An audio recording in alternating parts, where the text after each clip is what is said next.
On today's special episode of Homeworthy, we're celebrating the art of DIY design with a look inside 3 incredible homes, each transformed through passion, creativity, and a vision. First, we step inside the Michigan home of DIY guru Gail Disner, where maximalism meets tradition in the most spectacular way.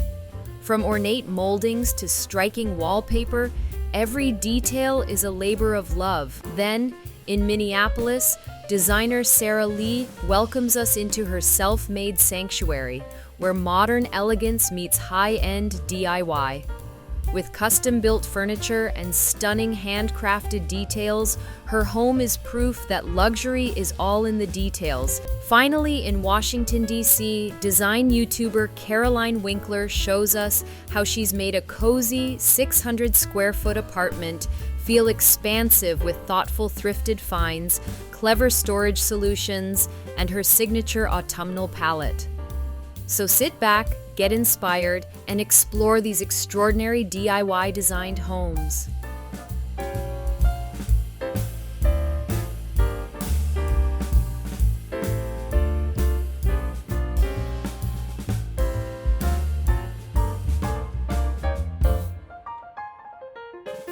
You're watching Homeworthy, where we believe every home has a story.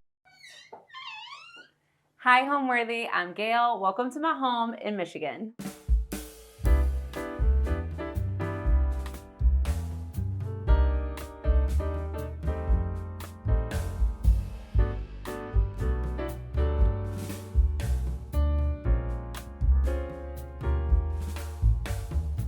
Hi, I'm Gail Disner. I'm a content creator and I live here in a suburb of Metro Detroit.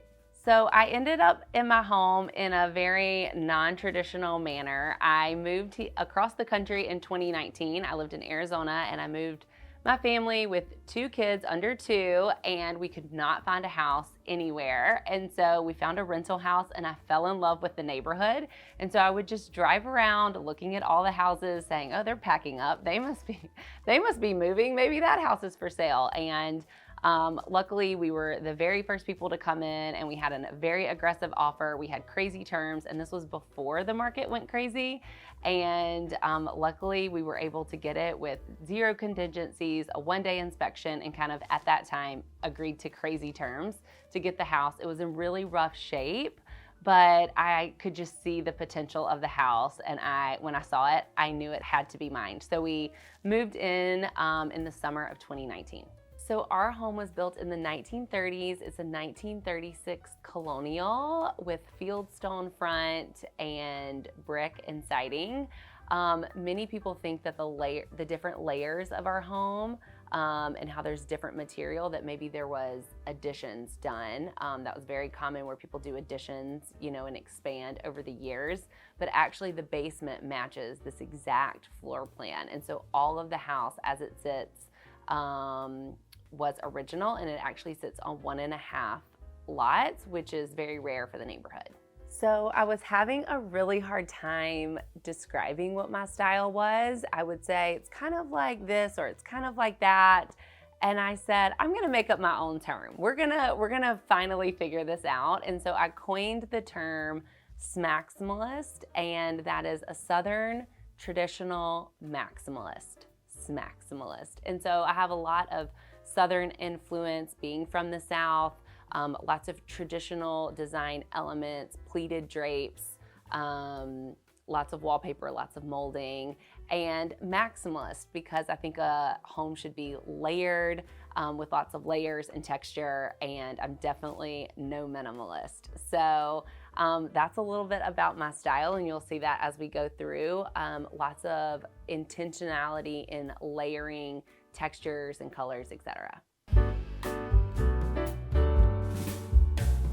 Welcome to my vestibule. I actually did a lot of work in here. We had lower paneling, and so we did the raised panel millwork in here, which is really beautiful. Eventually I'll add wallpaper, and then I found this beautiful piece at an estate sale.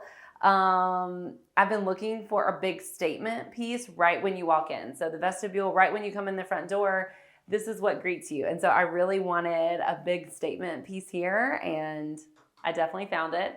And then also, this is one of my favorite things about the house, all of the arches. And so we have an arched door, which is amazing right when you walk in. And then this was flagstone. It's very casual all throughout the house. We had lower paneling and lots of areas with big flagstone with green and red. And so this, we did the checkerboard, white and gray marble, the Bardiglio, and it turned out really nice. So both of these pieces are very random. I decided early on that I wanted to mix in modern art. Very traditional, I'm very traditional style, but if I feel like it can feel too old and stagnant and a little bit like memories of visiting grandma's house. And so I really wanted to bring in some fresh modern art. And so I found this piece and I had to have it. And then this piece, believe it or not, it was a home goods find. It's been discontinued. I have so many people ask me about this piece. I got that. It was actually in my son's nursery back when we lived in Arizona. And it was just such a statement piece. I wanted to put it in here. I joke that my very first home, I didn't know what to do. And I only shopped at big box stores. And that was a huge mistake, to not buy custom and to not shop at, secondhand and thrift stores and estate sales. So less now, but I love home goods. Some of my favorite pieces in my house are home goods, like this piece and the mirrored console in the living room. So I love home goods, but I am more of a secondhand estate sale shopper now. So I'm a content creator and I started the brand The Southern Gail when we moved into the house in 2019. I was just kind of documenting it more for fun. I didn't think of it as a business or a job. I just wanted to document what I was doing to the house. And I thought it would be fun. I'd seen other people do similar things on Instagram. And so I wanted to give it a try. And then as the years went, I gained more and more followers and businesses started to reach out. And I said, okay, hold on. I think this is more. I think it can be more. And so now it is my full-time job. It is definitely a business. I am very lucky to get to work with some amazing brands, to partner with projects throughout my home and lifestyle brands. And it's really grown into something unexpected. I'm a very big storyteller, and so I love getting on stories daily with my followers and sharing an estate sale find or sharing what project I'm working on or thinking out to planning for the next project in advance, or with my safety glasses and my gloves on tiling and talking about mortar consistency. And so taking them along for the ride is really fun. And then it becoming a business was really unexpected. So last year was really my first full year being a full-time content creator, and it's been a lot of fun. So now let me take you to the main hallway. This was a huge selling point in the house. I mean, look at these hallways. Look at how wide they are. You don't get wide hallways in homes. I felt like this was just such a statement. And this is really, other than the dining room and the kitchen, truly this is the center of the home. Our main staircase comes from here. The back staircase comes from here. When you enter, you come from here. The powder room. So this main hallway gets so much traction. And so we actually did a couple of things to stay true to the house, but to just, level it up a little bit more. So we added, this was the original molding down here. It was very casual. This was all through the home. And we did leave it in some places. And so we just wanted to add to it. And so we added these box molding and we did the flex. So we matched the arch. So we did the flex molding all the way around and then also added the crown molding. And then we added these beautiful hand painted wallpaper panels. They're a pair. And they're just lovely. And each one is unique. They're hand painted. So I mounted them and then had them framed with this bamboo frames. And they flank the main arch here in the main hallway. And I love this hallway. So this came as a set. It's a cute little bench with 2 chairs. I have 1 chair on one side and then 1 chair in another room. I'll probably eventually get these recovered in like a blue or a green. It's just a Facebook Marketplace find. And then he is the star. He's one of the stars of the show. One of the local churches has a garage sale and they have this room of all the fancy stuff. And so they have one room That's all the nicer fancy stuff. And he was in the fancy room. And he was really affordable, like $20 affordable. And then I got this beautiful marble stand at an estate sale. And so I love how the secondhand finds have added, you know, a bit more layers and a bit more refinement to the space. When I moved to Michigan, I started shopping secondhand and going to estate sales. It is a rush. When you look online and you see something that you like, and so I'm very well researched. I will research all of the pictures. I'll look at all of the pictures. I start looking on Wednesday or Thursday every week. I scout out what estate sales are coming up for the weekend. And if I don't like any, I won't go. So I always research ahead of time. I have a system that I use.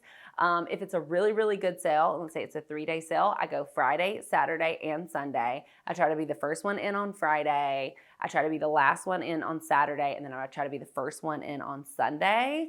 I have a bid system that I use, a percentage off of each item if I really want the item, but it's like a little bit overpriced.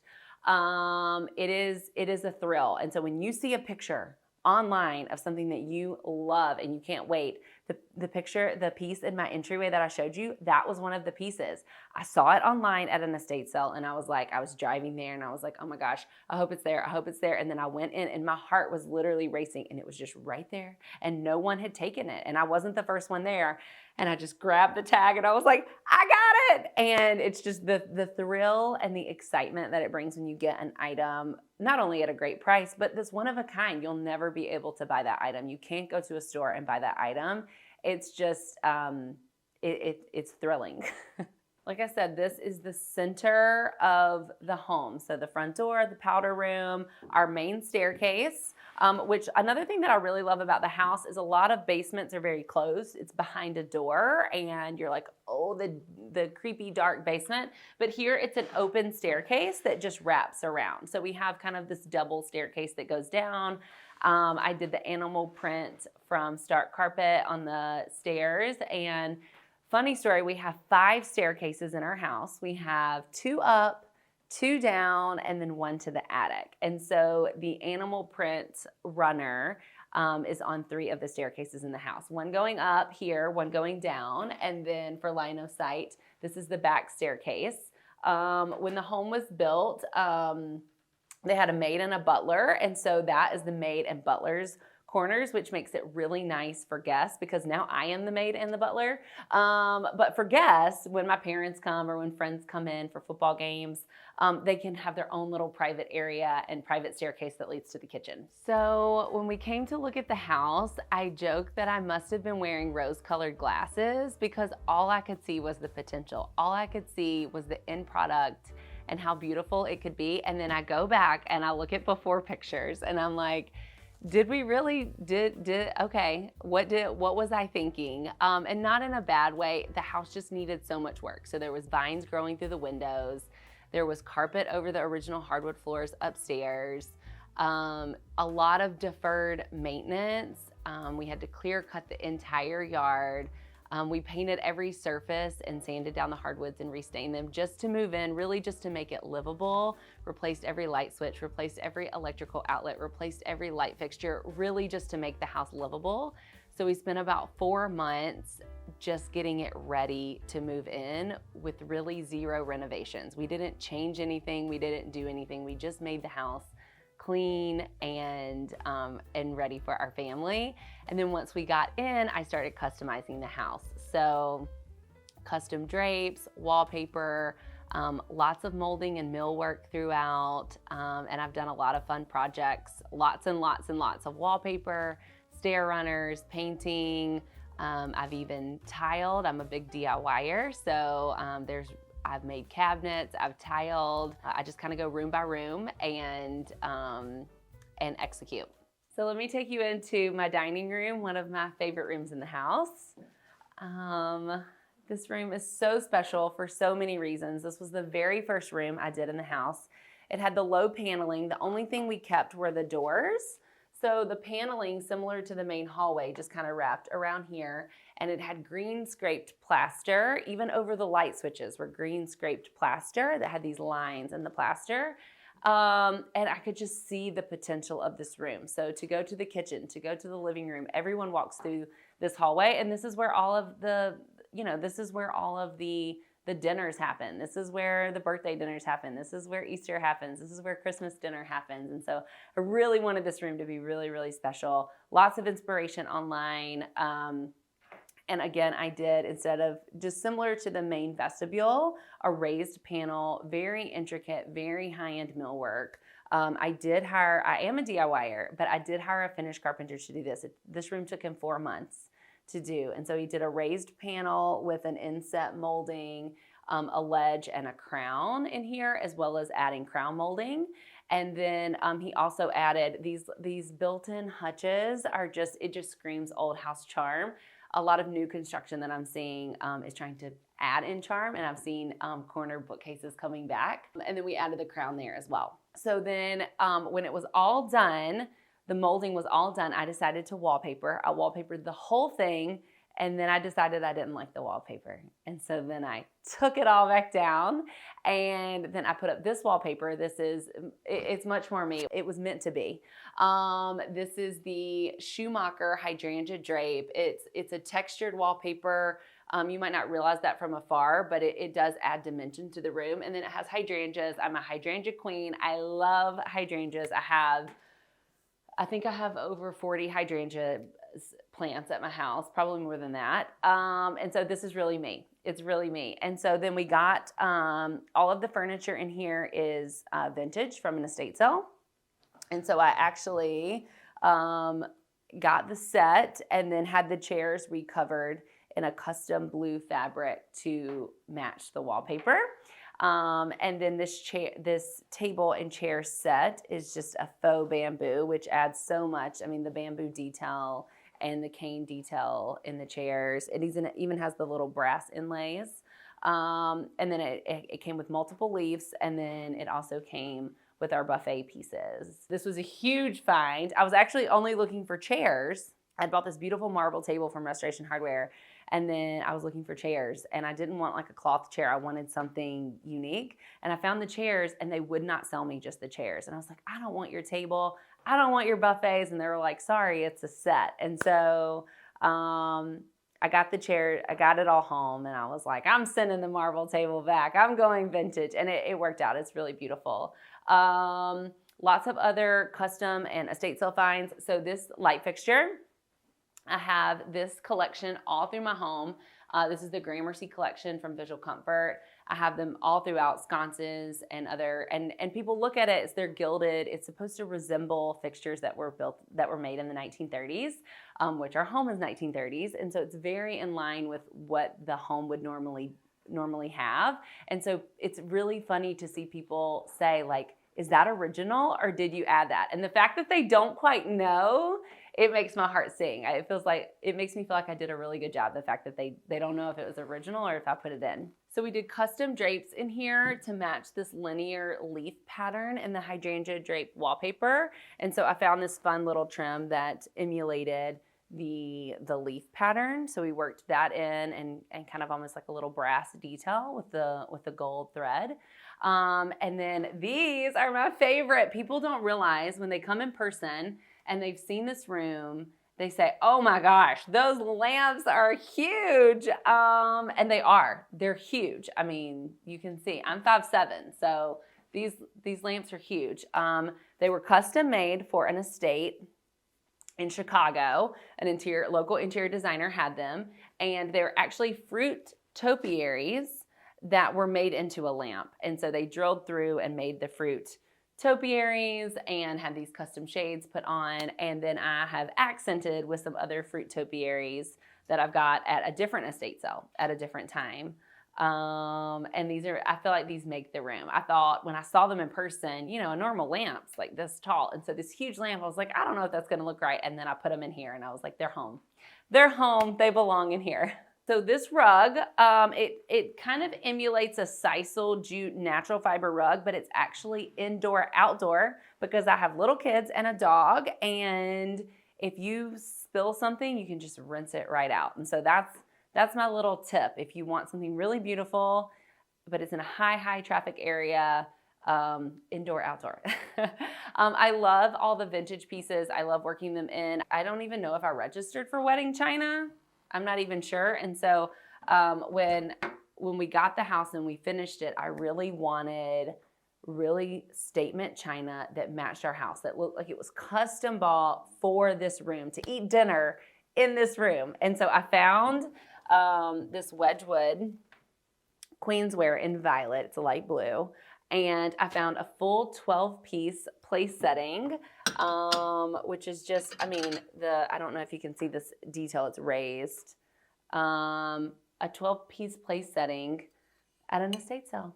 I just it makes my heart so happy. So this is what we eat all of our fancy meals on when we have nice dinners. We will use the Wedgwood Queensware, and it came with all of these serving bowls. And I can't, to buy this new or to find a full vintage set is so rare. You can find a one-piece place setting, or you can find a teacup on eBay, but to find a full place setting, and it's so funny, I asked how they got this, because the estate sale, they didn't really have any good stuff. I saw this and I was like, this doesn't make any sense. It wasn't even the first picture. It was like picture number 50. I was like, I have to go. What if they have it? It was like the doors had been open for 10 minutes. I got there 10 minutes after the start. I was like, there's no way it's going to still be there. And it was there. No one was even looking at it. And I got the whole set for like $500. And like one place setting is like a lot. So it was a really good steal. It was a really good find. And it was made for this room.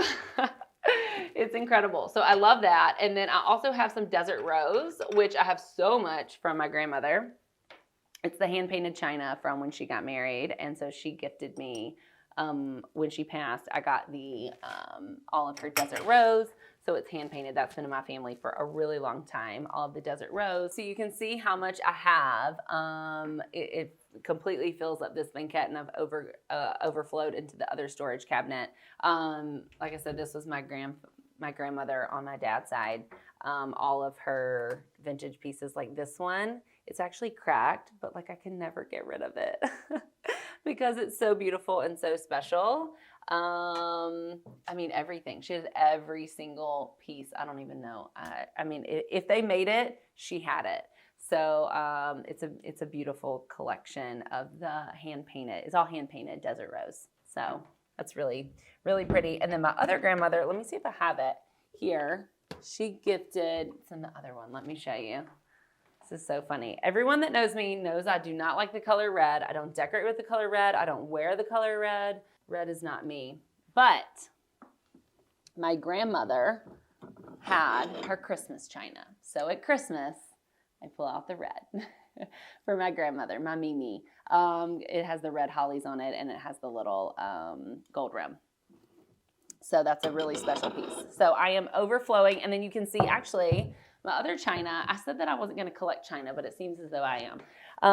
My spring china, I worked on a collaboration last year. So this is a huge benefit of being a content creator. I worked with Williams-Sonoma last year to set my table for spring. So we have all of this like Easter, and I did the cabbage lettuce plates. So special. And so have a full setting of all of the cabbageware. It's so beautiful. I love the green and blue. Those are my colors. I do love to host. I keep telling people I'll host more when my kitchen's done. So we'll look at that later. But I do host people in here because my kitchen is not done. So I'll set up ice buckets and drinks on this back buffet. And it's been great. It's been great for neighborhood get-togethers, for book club and social club. It's been great for family dinners and being able to host extended family in here. We are an NFL family, and we do have lots of visitors, and so we have lots of overflow that a small kitchen table will not fit. So this has been a really great space to have our whole extended family when they fly in. To have everybody in this room. And people always say, are you traveling for the holidays? And I'm like, no, we don't travel for the holidays. It's NFL season. It's football season. We're always host, which makes it really lovely. So I actually host every holiday except except 4th of July. Except 4th of July. So every Thanksgiving is in this room. Every Christmas is in the room because we're hosting. So I love this table setting. I absolutely love decorating with topiaries. So my local florist has these beautiful topiaries and these beautiful pots. And then this is actually a preserved boxwood. So this is not alive, it's been preserved. And it had this really crazy green grass stuff. And so I put this really nice moss on top to really elevate it. And so I kind of flipped it. I did a little DIY on my home goods find, and then a local florist did this beautiful flat long arrangement. And I love all the greens, the green and white in here. You would think, blue or neutral, but the green and white in here works really, really well. So I have always been a DIYer. I remember when my parents were building our house, I was probably in middle school, and we were in this temporary housing situation, and I wanted everything to match. I had lime green shelves, and I picked lime green pillows and a coordinating teal comforter, and I wanted it, and I did white drapes, and I just wanted it to feel like my space. And so my earliest memory is, redecorating my super temporary living situation right there in middle school. And from there I moved on and I did a 2-paint process as a high schooler. Did this 2-paint process of refinishing the walls in my bedroom, and my parents just kind of put up with it. And my dad was very handy. While he didn't do many house projects, if we needed the oil changed, he changed the oil. If you needed something fixed, you did it yourself. And so definitely growing up in that environment, it was, I can figure it out kind of attitude. And so being a homeowner, my first couple of projects in Arizona, I took on, peel and stick wallpaper.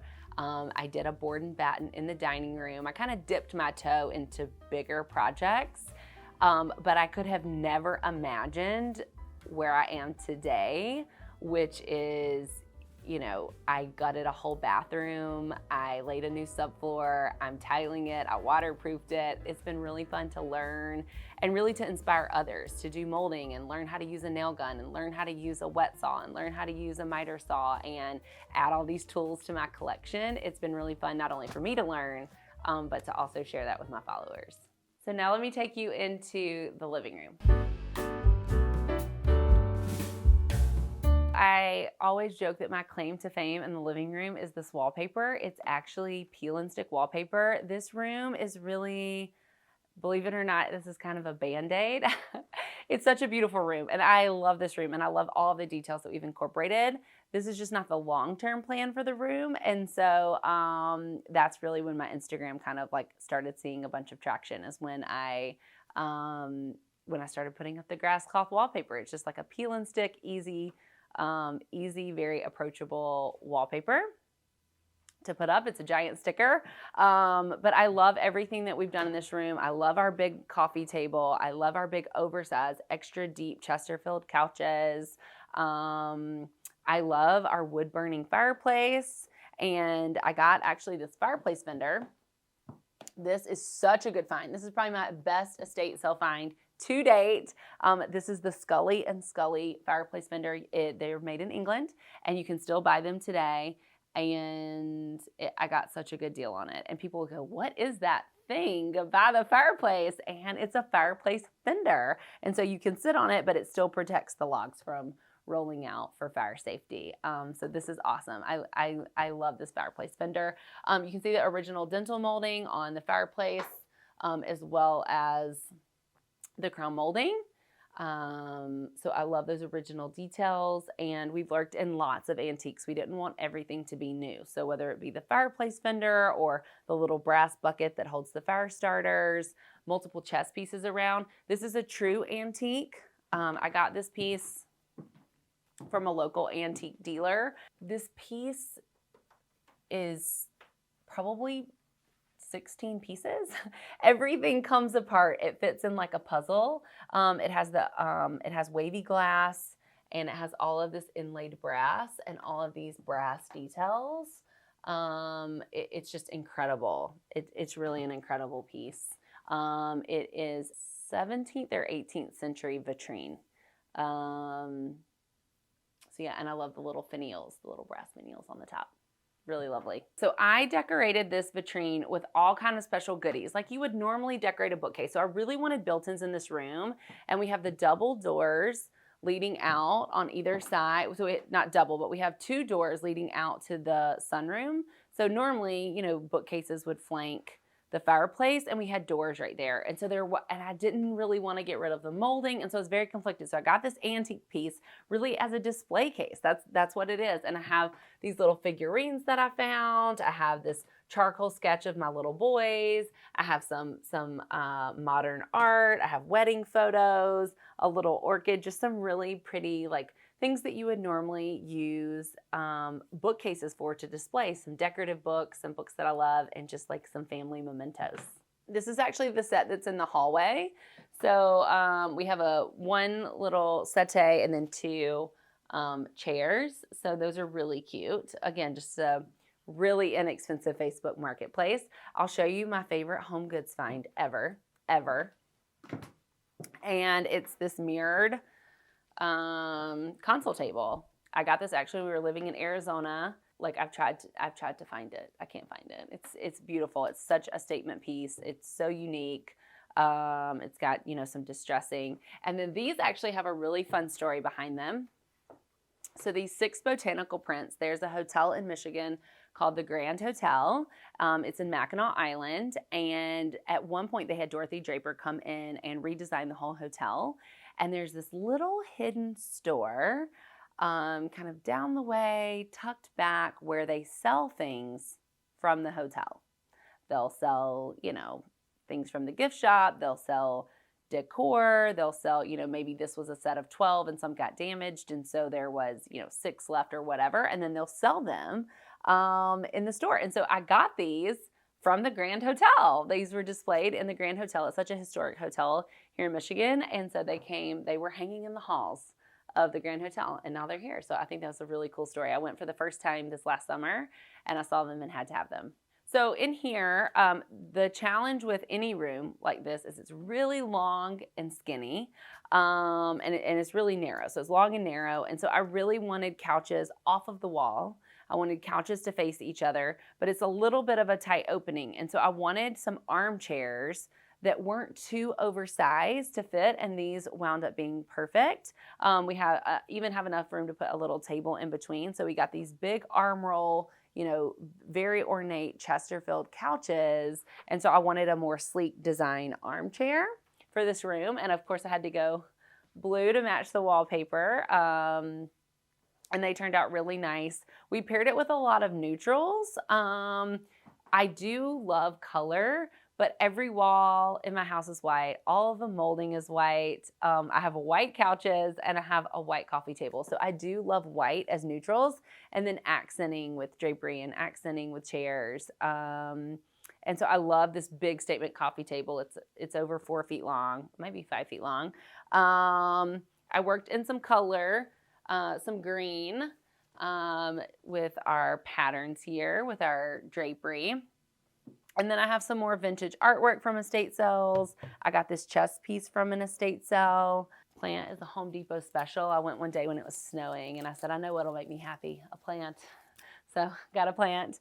And then I got this beautiful bench with this silk fabric, actually. I don't even want to know how much that would cost to have it made brand new. I got this at an estate sale as well. So lots of estate sale finds in this room. These sconces that flank the fireplace are part of the Gramercy collection, the same as the dining room and the sunroom that I showed you. I have this collection all through my home. It's this really pretty distressed mirror with a living finish brass detail, and I love it. They're so beautiful. And then I paired it with some just timeless brass candlesticks and some really fun candles. So let me show you one of the favorite rooms in my house. There's 2 with high gloss, and that is my powder room. Come look.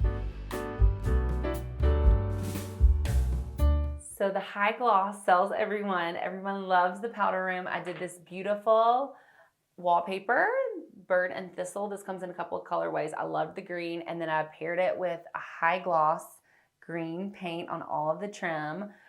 This room also had flagstone, which was just not very fitting for my personal style. So I did a white marble in here with a new sink with all of these brass details and all brass accessories, paired with a little bit neutral, like a Roman shade, just to kind of tone it down in some more natural elements in here. And this room is kind of divided up into two, but we treated it as one room for cohesiveness. So the powder room, there's really kind of like a powder your nose area and a washroom area. And I feel like this is always a crowd favorite with the high gloss. It's a really beautiful green. We have two rooms in our home that are really more like dark and cozy. This is one of those rooms because instead of a traditional light fixture in here, I opted for a brass fixture. So the light fixture actually has brass chandelier shades as well. So the whole shade is metal, which is a really fun touch. So this I feel like is one of the statement pieces from the exterior of the home, this round window, and I love that they put all of the grids in. And this is actually in the stone portion of the house. And so on the exterior, it's a circle window out of the stone, which is really beautiful. I have another high gloss room to show you, the Mudroom. It's another crowd favorite and it's also green, so I'll show you that now. Welcome to my Mudroom. This room is Instagram's favorite room in my house. I love this room. I opted for the really high gloss paint. This is Fine Paints of Europe, Holland Lac Brilliant 98. This is a mirror-like finish. It took a lot of time. So I DIY'd this room, I tiled, this is a heated floor. This was an old covered porch with a milk chute and a little bell. We found the milk chute when we were tearing out the old lockers, so that was cute. And I just gutted this room and started off fresh. We insulated and raised the floor. We insulated and lowered the ceiling. This is a flat roof. So this room got shorter, but it's still huge. And I just wanted this room to be ultra luxe and glam, which I feel like is opposite of maybe what you think about as a mudroom. But my thought was when we come in, you know, from a long day at school, or we come in from shopping, or we come in from whatever, this is the room that we step in. So guests enter in the vestibule, but we as a family, we enter through this room. So this is in the very back, tucked in the back of the house, and this is how we enter our home. So I wanted beautiful marble floors. I wanted this to instantly feel like home. I didn't want this to just kind of be grungy in the back. I wanted this to just be this beautiful space that would welcome us home. So I have a heated floor in here and the checkerboard marble. Everyone has their own locker and has a door so that it always looks clean and tidy. Let's see if mine looks tidy. Some coats in there. And then I did this, I did a shelf inside, and then I had a carpenter cut out this detail. So he cut out this detail in the flat part of the door, and then I made it into a door. I did all of the painting, and then we accented in these little finger pulls, which I thought would be really easy for the kids. And then I love on all of my door handles out through the home, I did a brass back plate. So it's the lever, and then on the back of it, there's a plate of brass. And so I thought this really emulated it nicely to give us a big pop of jewelry on the cabinets and the brass detail, and then the finger pulls. And then we did the cups on the bottom. Again, a big brass detail. I did a lot of really fun, I took some design risk in here, right? Because it's just kind of a one-off room. And so I actually wallpapered this little header board that was, you know, that was already here. So this bigger board, the stripes, that's wallpapered. And then I did lattice boards on the ceiling. So it's just a plywood ceiling, and then I added lattice boards. And then to cover the transition from the wallpaper to the lattice, I actually used fabric. And so I took the fabric from all of the custom drapes, and I wrapped the fabric I wrapped the molding in fabric, and then I put that all along the ceiling as just another little fun pop of detail. I also added fabric to this mirror. This was just a plain white mirror that I actually got at Bed Bath & Beyond, believe it or not. I added this little brass, I nailed on this little brass plate, and then I painted it, coordinating colors, and then I added this velvet to the bottom to just really tie it all in together and make it feel ultra luxe and ultra custom. I opted for these really oversized sconces where you saw a lot of metal, where you saw a lot of brass, because it's all brick walls. This was an old enclosed side porch with a milk chute, and so I wanted just some statement sconces and some brass on here. So I opted for these brass sconces, and then it has a little Greek key detail, and we finished it off with a green chandelier shade to tie in all of the green. I actually had a different chandelier in here, but it hung too low and we were hitting our heads. I put this flush mount in, this semi-flush mount, and we have those all through the upstairs. And so I tied that in down here as well. And then this bench cushion, it's all family-friendly perennial fabric. We customized it with a D for Disner. And this is very lived in. This is what it normally looks like. It has little fingerprints and dirt on it. It doesn't look like that on Instagram, but it looks like that in real life. And what we did was I picked out a really beautiful monogram design, and I took it to a company that does applique. And so I had this applique applied with my matching fabric, with the matching drape fabric. I took the drape fabric. We used the drapery fabric to make the applique on this white fabric. And then I had a seamstress cut the fabric into a cushion, and then the welt here is also the matching fabric. So this is ultra custom. It just unzips to go in the wash. It's all family friendly fabric, and it's just nice for when you put your shoes on. You can just open up the drawer and get your shoes and sit right here on the bench. So white in a mudroom with two little boys and a dog is probably not everybody's first choice, but it's actually held up amazing. It's been almost 2 years, and it's held up amazing. I've only had to wash it once. It's probably about time for that second wash. So for the drapes, I just picked out this beautiful velvet. So it's really heavy, really luxe, really heavy fabric, but it's green.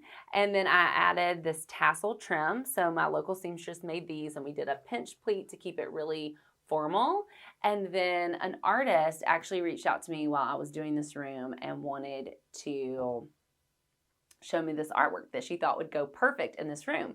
And I was like, okay, send it. And my heart dropped when she sent it, because they're magnolias, and I'm originally from Mississippi, the Magnolia State. And so unknowingly, really because of this artist, I was able to kind of bring in a piece of Mississippi to my home here in Michigan with the magnolias, which fit in literally perfect in this space. So next, let me take you to the office, which is a dark, moody room. Let's go. So this is our home office. We have the knotty pine walls, and I lost this battle. I wanted to paint them. I felt like this is not a log cabin. Like, what are we doing? And my husband was like, I really love it. I think we should keep it. And that was 100% the right call. That was the right call. So this is our earthy, warm tone, kind of manly room. We have historic Detroit prints. So this is from an artist that, these are all historic prints from the war and from making the Model T. So we wanted to do really warm, cozy vibes in here. I opted for a plaid. So this is a Ralph Lauren fabric. We did a Euro pleat in here instead of a pinch pleat, a little bit more refined, a little more modern-esque. And then we did a matching pillow, and then I actually got this at an estate sale, and so we put the blue velvet on the bench cover, and then we did a blue wool Greek key carpet in here, custom cut rug, and just very, earthy tones, warm tones, historic prints. Just made this room really fun, and you'll see lots of history things in here. We have, I think that's old Tiger Stadium. Again, Model Ts and old beer deliveries in some of the art. Beautiful draperies. We have lots of footballs. We have a record player. These sconces were actually, these are just like a faux bamboo sconce. And so these were like a creamish white color thrown in the basement at an estate sale. They were plug-in. and we got them rewired to be hardwired. And so now when you turn on the light, these operate, and then I painted them just like a navy blue gloss for this room. This we got professionally framed. This is a gift to my husband for I don't know when I got it for him, but it's early 1900s. I'm blanking on the exact year, but it's an old parade flag. And so we got it and framed it. And so that kind of just sets the Americana, Ralph Lauren vibes for this room. The built-in bookcases that flank the fireplace here, we just have a collection of old books and, things from Lions games, this little Barry Sanders, when they did Barry Sanders in bronze, they made a bronze statue for him. They did like mini ones at the games. We have footballs that my husband has collected over the years from working in football, a record player. So this is like a mini speakeasy in here. You can have a drink and turn on the record player, and it's a whole vibe. Okay, Willie's gonna join us for this. So this is kind of like a little hidden thing if you want it to be. It's a globe that spins, but it also opens and you can put drinks in there. So it's a little liquor cabinet. So that's a fun little vintage-esque touch. Probably my favorite feature of the home, and I think it really separates new construction from an old house, is we have super wide hallways and we have all of these arched openings. And so from the moment that you walk through the vestibule into the main hallway, you see all of these arches. There's an arched door and they're really wide hallways, and it's just gracious in space. And I feel like new construction and a lot of the homes you go in, it's really tight when you go in the front door, and this home just like welcomes you and is like, welcome home. And those things are hard to change in an existing home. And so the bones of this house are just so good. And I love all the natural light. It's really incredible on a sunny day. I feel like I have to wear sunglasses in the sunroom because it is so sunny in the house. So now let me take you upstairs to the bedrooms. So welcome to my bedroom. I absolutely love this room. It was a huge labor of love. I took a lot of design risk in this room. Lots of layers, lots of texture, and just very warm and cozy. So I did a double lattice on the ceiling, lattice boards. And so instead of just one, like in the mudroom, it's 2 and 2. All on the ceiling, and so that was fun. That was a fun project, and so I did this whole room myself personally. So I did the lattice ceiling, and then I did this linear wallpaper. It's not just stripes. It has this little scallop edge on it, which is just kind of really softens it. And going up the eaves of the house was a challenge because I didn't know where to stop the wallpaper. Where's the ceiling? Where's the wall? Where does it end? And so I decided to take it up, and I feel like it draws your eye up.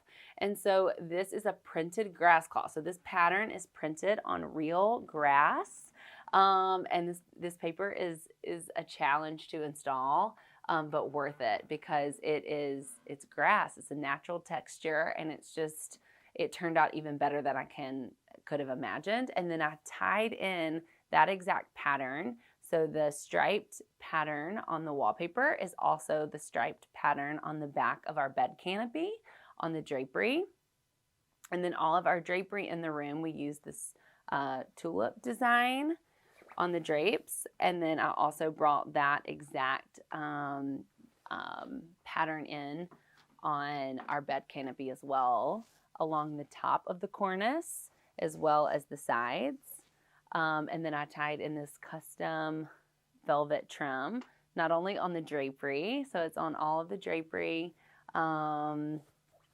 which is really nice and luxe, but then I tied it into our custom pillow as well. So I tied in the tulip fabric in the pillow, in the cornice, and in the drapery, and then I tied in the fabric as well on the pillow. So that's really fun. For this piece at the end of the bed, this was a vintage find. It was just covered in a cream standard fabric, and so I did a velvet fabric here on the bench to just kind of bring in some green, and then I used the same green fabric as the trim on the cornice. So I really like repeating pattern and repeating usage of fabrics.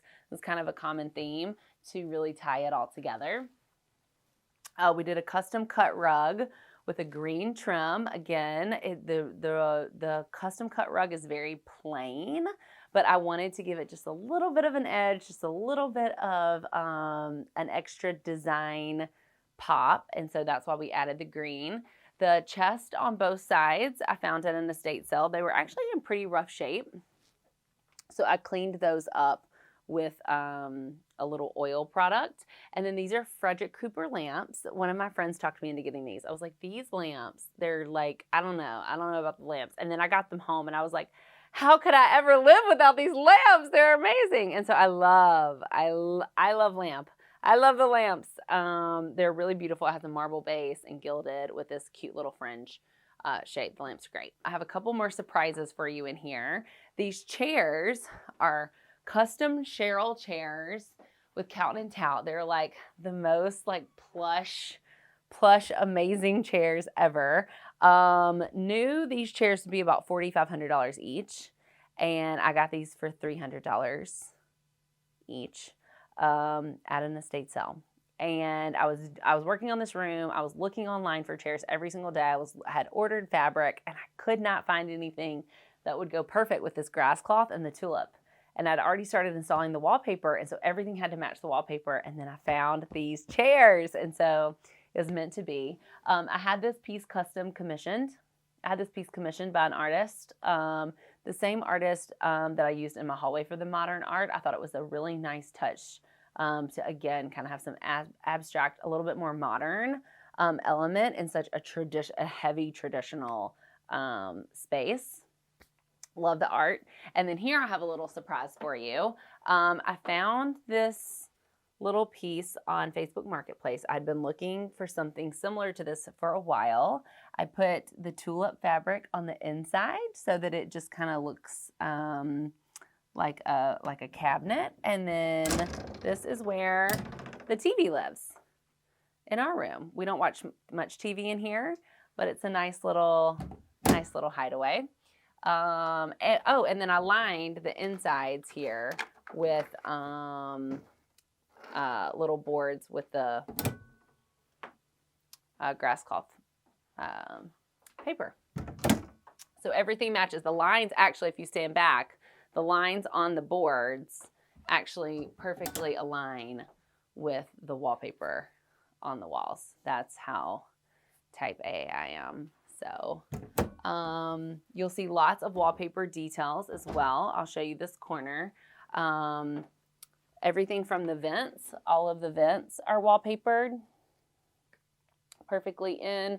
Even the return vent. This is a weird thing to show you, but as a DIYer, I'm very proud of myself if you would like to look at how well that vent is hidden. This is hand-painted wallpaper. The same designer, Gracie, as downstairs. And this is their petite collection. And so I framed this in a really oversized, chunky frame to have some framed art in this room as well. And then we have two lithographs in here that were done, I don't know how long ago, and then they were hand colored. So behind each lamp, we have these beautiful lithographs, which are just stunning. Estates all over Europe. It's very cozy. I was like, it's either going to drive us crazy because it's so busy, or it's just going to be really cozy and comforting. And luckily it was cozy. As a DIYer, they have these little challenges online. One of the challenges, there's many little competitions or room makeovers you can do. But I like to give myself a timeline. And so this room, as well as my other son's room, was part of the 1 room challenge, where you make over a whole room in 8 weeks, start to finish. In 8 weeks, you finish the room. And so I like that because it really forced me to focus on this room and not get pulled in other directions. Oh, I need drapes for this room. Oh, I need to order this for the other room. For 8 weeks, I did nothing but work on this room. And so I really, I wanted it to be like done. I didn't want, in the end of 8 weeks, I didn't want there to be a to-do list of things that I had to come back and finish. I wanted it to be completely done and we could just move into this room and be happy. And so, I hustled to get the wallpaper and all the fabric. I made the cornice myself. So I cut all of the boards. I routed out the board for the design.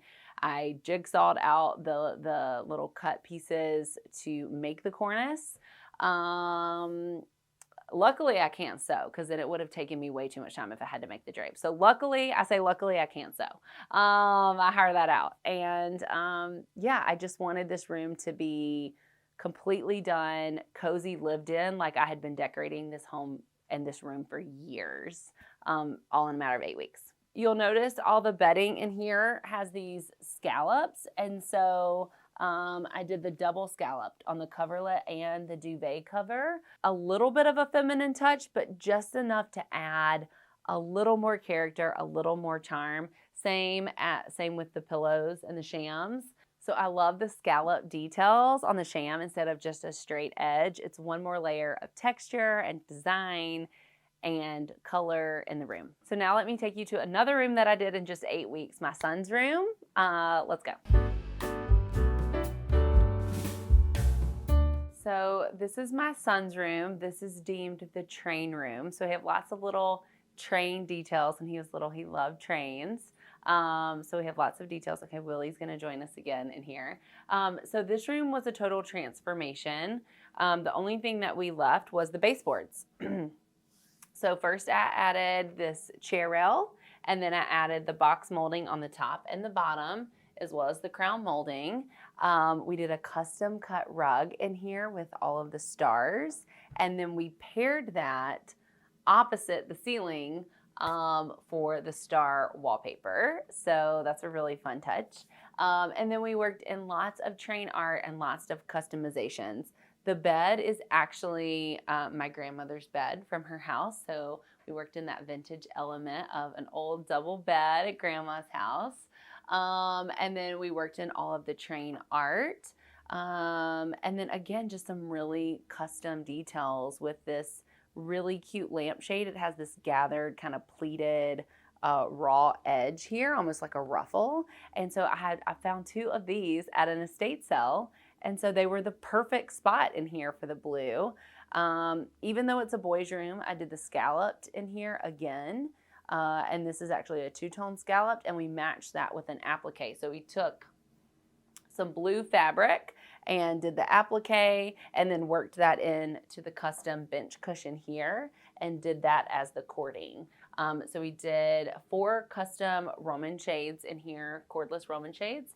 We did the striped, the camel and white striped, and the blue pom-pom detail. And then we matched those to the little window seats, striped, and then we matched the cording to the applique on the pillows. So lots and lots of just well thought out details. Funny story about wallpaper again is this room, I actually started wallpapering the ceiling. It's an old house. None of the walls are even. Nothing is square. Nothing is plumb. And I started wallpapering and it looked really, really bad. It was bubbling up off the ceiling and I think it was I got about halfway through wallpapering the ceiling by myself and it was not going well.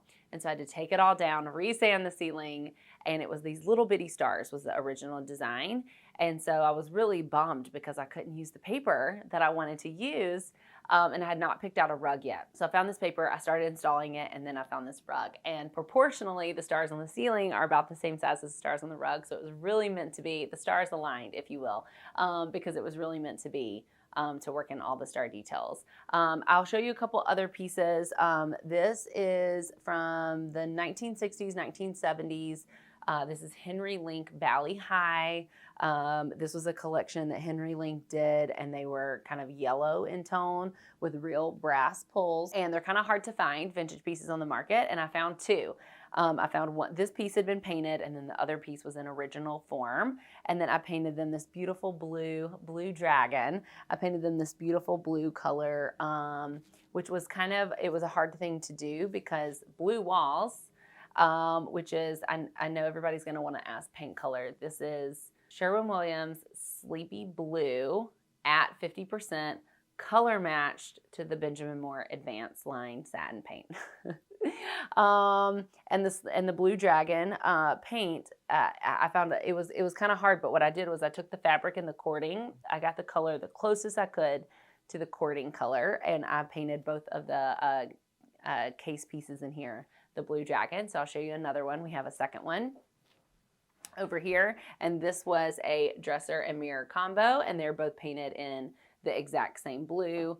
We did really nice custom monogram storage baskets with the little scallop detail there, and just some little display pieces. Again, we have more train art, and then we also found this at an estate sale. This is a train stamp collection.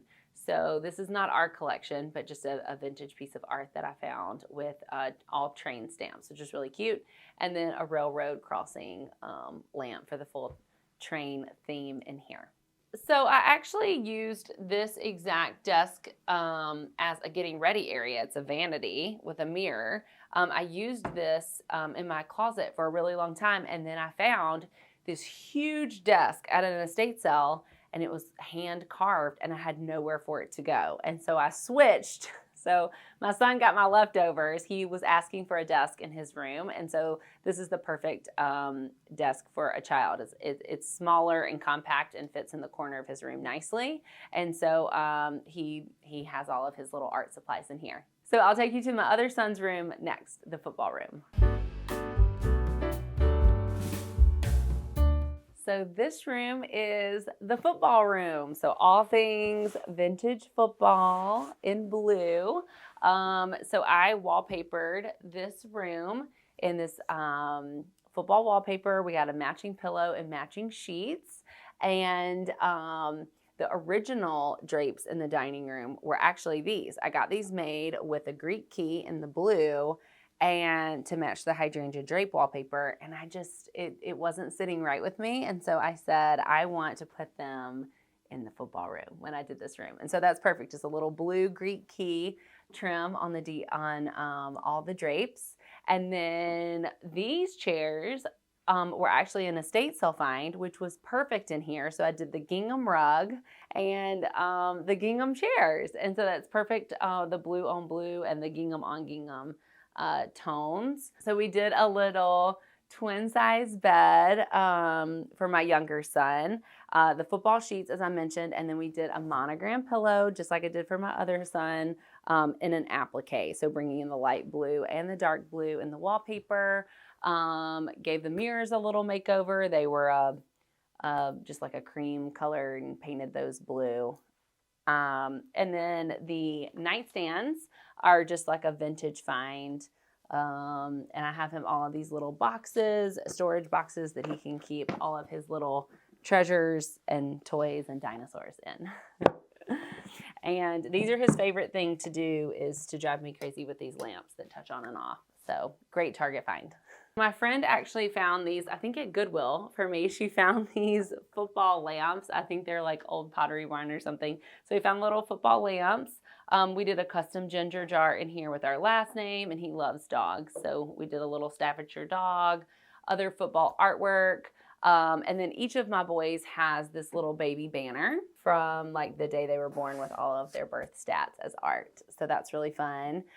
We also have other football art throughout the room. We did this little football field and vintage football players. So that's really sweet. So for me, home really means personal. I think there's a lot of idea out there that you should get your home ready and that you should keep it neutral for resale value, that you should design your home in a way that is applicable to all, to the masses, so that no one could be, offended or turned off by your home. And I think that's the opposite of making a house a home.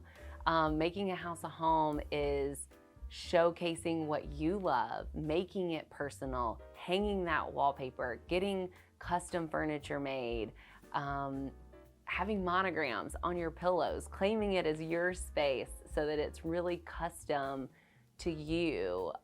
Each of my sons have monogram pillows, so it's, you know, it's theirs, ownership of that room, cozy and warm and inviting. That's what I think feels like home.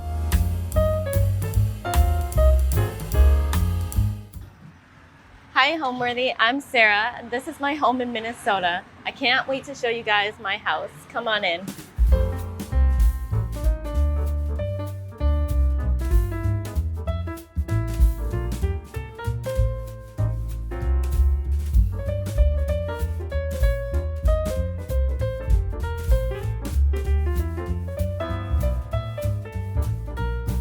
You're watching Homeworthy, where we believe every home has a story. Hi, I'm Sara Lee, and I'm a designer, nail artist, and entrepreneur. I also am a content creator in all things DIY home design. Welcome to my house in Minneapolis, Minnesota. So I've been in this house for 9 years. When I first bought it, it was your pretty standard flipped home. Gray walls, white baseboards. There were no details, nothing interesting about it, but I could still see the potential in it. This house, it created who I am as a designer. I didn't have any background in like DIY or any of that stuff, but as I started doing projects and making this house into something more than just a gray house with white trim, yeah, it made me into who I am. I never really run out of inspiration when it comes to design. My mind is constantly going from just seeing different designers that I look up to even like touring historical places and, you know, buildings and things like that. There's always inspiration everywhere you go. So my career did not start in DIY or content creating. I was always a nail artist first. And I actually started my, I guess, influencer journey as a nail artist. And eventually when I bought my house, I started just sharing my projects here and there, and it just kind of shifted to DIY. And then I realized one day, like, wow, I am really, really good at this. And I gained, you know, a pretty decent following, and eventually I started getting noticed by people all over the world, and brands started noticing me. And then, you know, now it has come to me actually designing my own collections, my home collections, my curtain collections. So I'm not just a DIYer now, I've turned into like a designer. So yeah, this whole thing, it kind of like created who I am just by sharing what I love to do.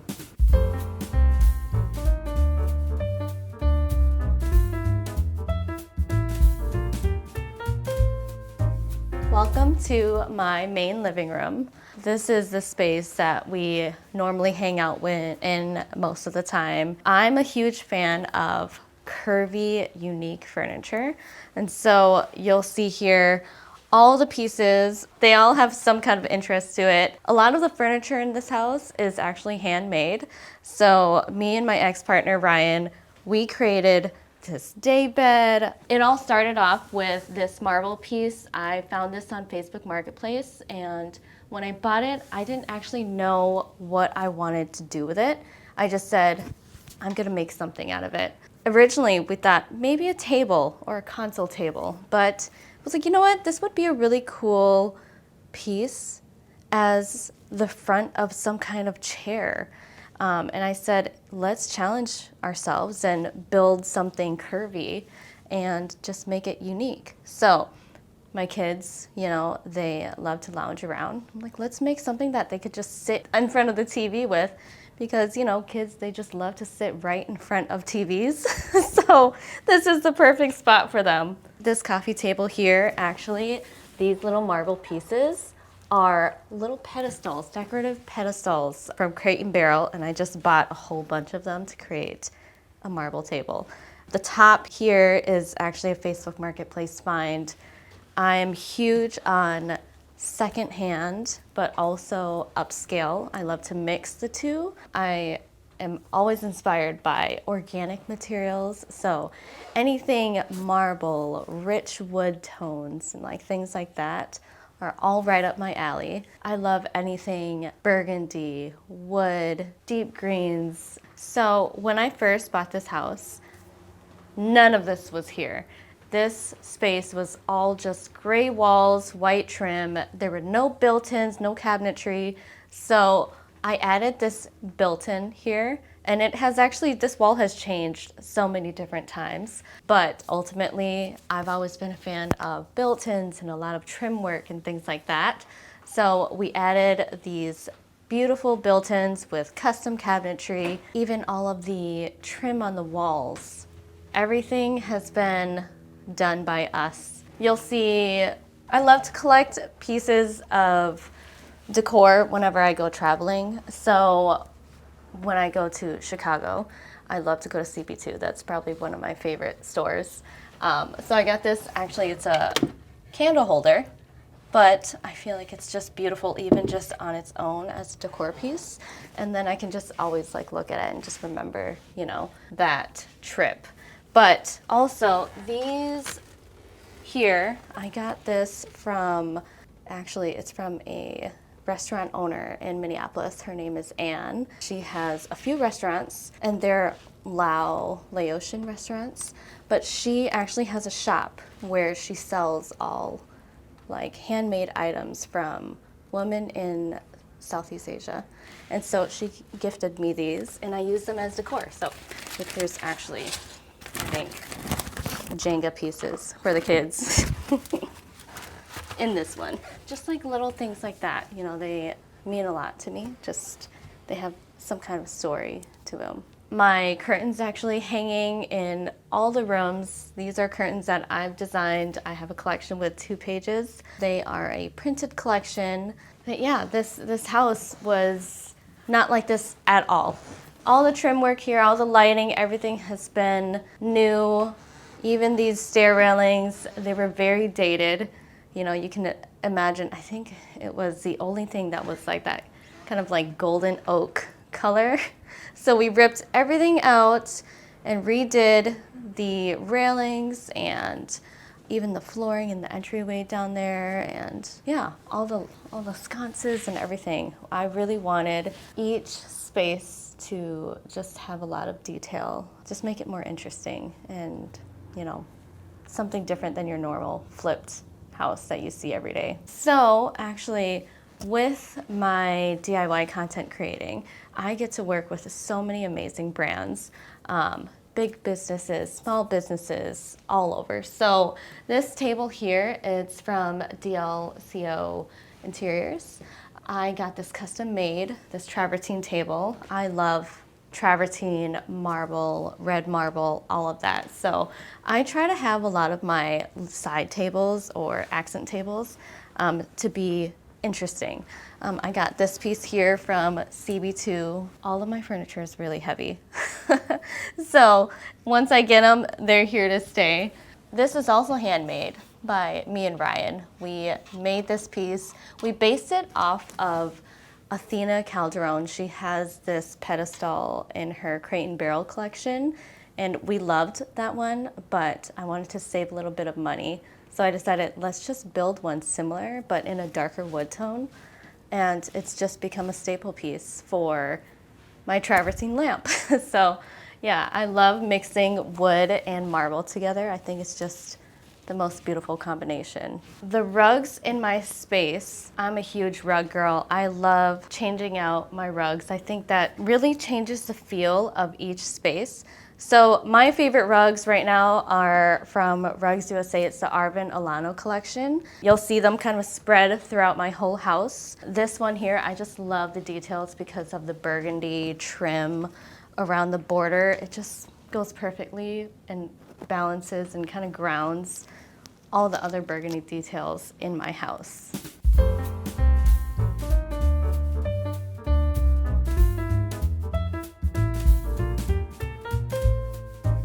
We are coming from our living room, going into our kitchen now. This kitchen was also everything handmade by scratch. So the cabinetry and the range hood cover, the island and the bar stools, all the bar stools, everything was handmade. I think the only thing we did not make was the appliances. So these gorgeous appliances, they are stainless steel and brass. I love them. They're my dream appliances. Same thing with the range. Clearly, I'm a fan of mixed metals, so I wanted to incorporate that into the appliances. And then even just like my lighting at the top there, I just love to mix different elements together so that things don't fall flat. It just gives a like a really upscale look to it. So I love stone. So I tiled this whole kitchen by myself. Like even all the details of the wainscoting on the walls here. I added elements of burgundy to say like the doorway, and these are actually my Roman shades from my collection as well. So this is in the prints floral and burgundy. I love this, and with the red, it's just so beautiful in the kitchen. I wanted the kitchen to really flow with the living space and the dining spaces out well, which we'll get to. I wanted pieces in here to look like pieces of furniture that you can like really sit at, just like, you know, your living space. So things that would flow color-wise and material-wise, you know, from the marble to all of the wood tones and all of that. It was important for me to just bring the same kind of elements, just in a different way to the kitchen. I wanted this kitchen to feel almost like a cafe, like a little French cafe, where, you know, you can sit in the kitchen, kind of have it a little intimate in a way, like having breakfast with your family, you know? Like a lot of times people always gather in the kitchen and they're just at this huge island. I wanted it to just feel like cozy, intimate, just, you know, those kinds of memories, but not too formal like in a dining room. The beams in this kitchen and all of the ceiling work in this house, you'll see were not original. I wanted to add all of that in to just really make this basic flipped home into something special. My inspiration for these shelves and all these like railings and stuff like that, I just wanted a cute place to display kitchen items that didn't feel, I guess, too boring. I wanted something unique. I wanted something that has like a traditional vibe to it with the, you know, gallery rails. Yeah, and even like say, you know, the place to display my knives. I wanted this kitchen to still look like a piece of art. So I had this knife holder actually custom made by this woodworker. He did an amazing job. But yeah, I just wanted this kitchen to really feel artistic, you know, just something different than your standard. I love lighting. Lighting is like jewelry in a home. I fell in love with this McGee & Co. globe light. It's simple, but it's just enough. And anything round, like spheres, I feel like it just centers a space and creates a moment. And it creates like a space where I feel like people just kind of like can gather around. You know, I feel like sometimes the harsh lines and stuff like that, like they can feel uninviting. I love anything moody, burgundies, rich wood tones, creamy beige, you know, anything warm. I love brass, natural elements, organic elements like marble, different kinds of stones. My advice for anybody that is wanting to become an interior designer enthusiast or a DIYer is to just start, and eventually you will find your style. You will find exactly how you want to make your home. You know, a lot of people, they don't know where to start, but you find your style and you evolve in time. DIY and your home, it's always evolving, and so are you. So I love that I can look around my house and see each piece and think about the memories that were created to make that piece. So many of the pieces in my house are handmade, even the doors and the cabinetry and all the details, all the walls, the beams, that was all handmade by me and my ex-partner Ryan. And even our kids have been such a big part of creating their house. So when I look around, I just see all the memories.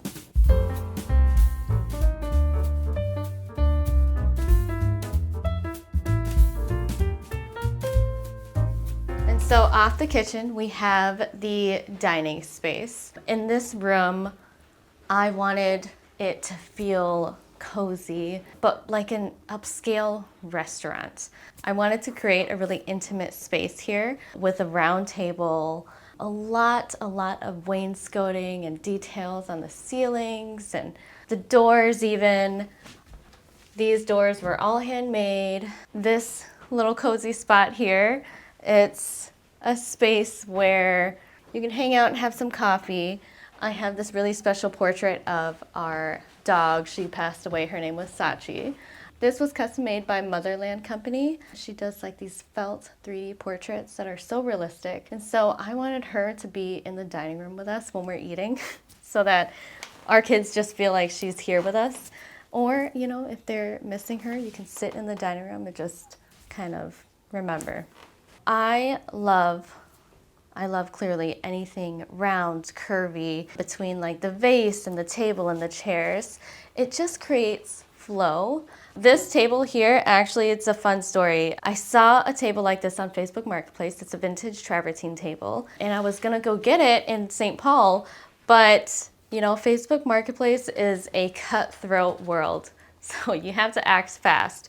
So the original table that I wanted to buy got sold pretty quickly, and so I went on a hunt for more vintage travertine tables, and I found this one in Nebraska. The next day, packed up my stuff, drove all the way to Nebraska for this table on Mother's Day, actually. I said, you know what, this is a great Mother's Day gift. My dad actually brought me to go get it. He packed up his trailer and said, let's go. And so this piece here is so special. I'll always remember Mother's Day with my dad, grabbing my dream table for my dining room. You know, typically when you see a coffered ceiling like this, you'll see beams and then the insides are usually like white. I decided, let's do something different.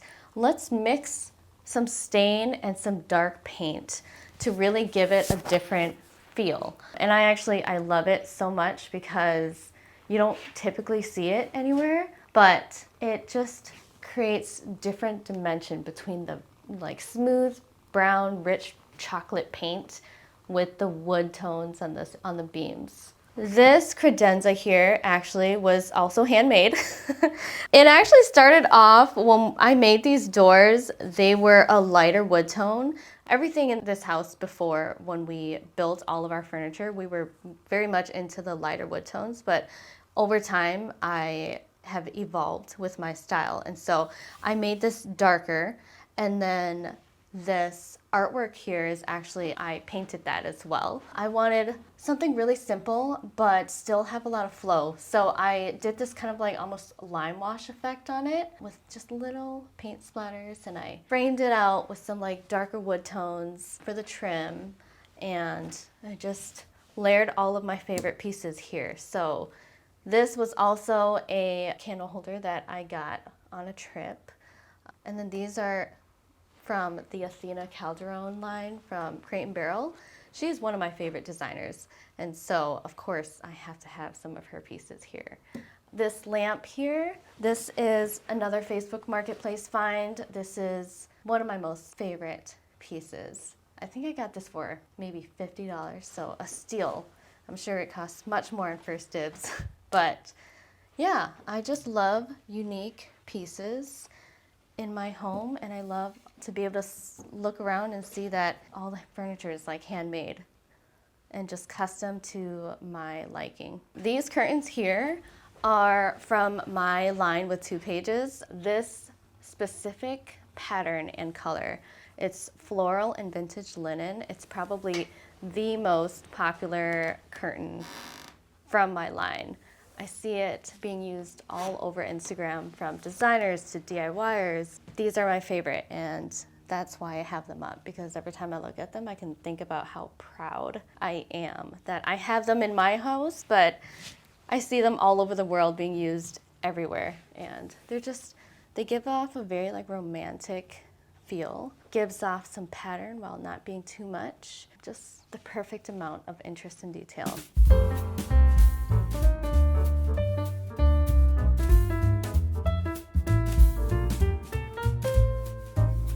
So from my dining room, we're going into the bathroom. I don't have the biggest bathroom, but I will say there are a lot of details in here to admire.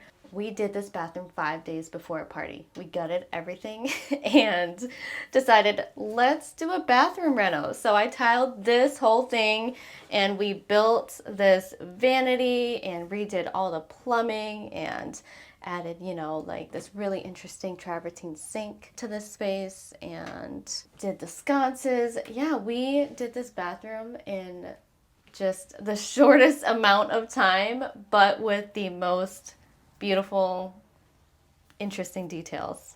This vanity here, I wanted to build something that was perfect for my kids. Nothing too tall, because the vanity that was originally here in the house was just this taller vanity that, the kids couldn't really reach. So I wanted something that was shorter, that looks like a piece of furniture, that has the perfect amount of storage space. So, of course, built a custom piece just for that. Didn't want a traditional sink. I wanted something that also just felt like it flowed with the rest of the home. So this beautiful travertine sink here, it's just perfect. This shower curtain and the shade here is also from my collection. You're gonna see it throughout my home. Typically, people don't think that you can use curtains as a shower curtain. No, you totally can. You just gotta get a liner and put it behind it.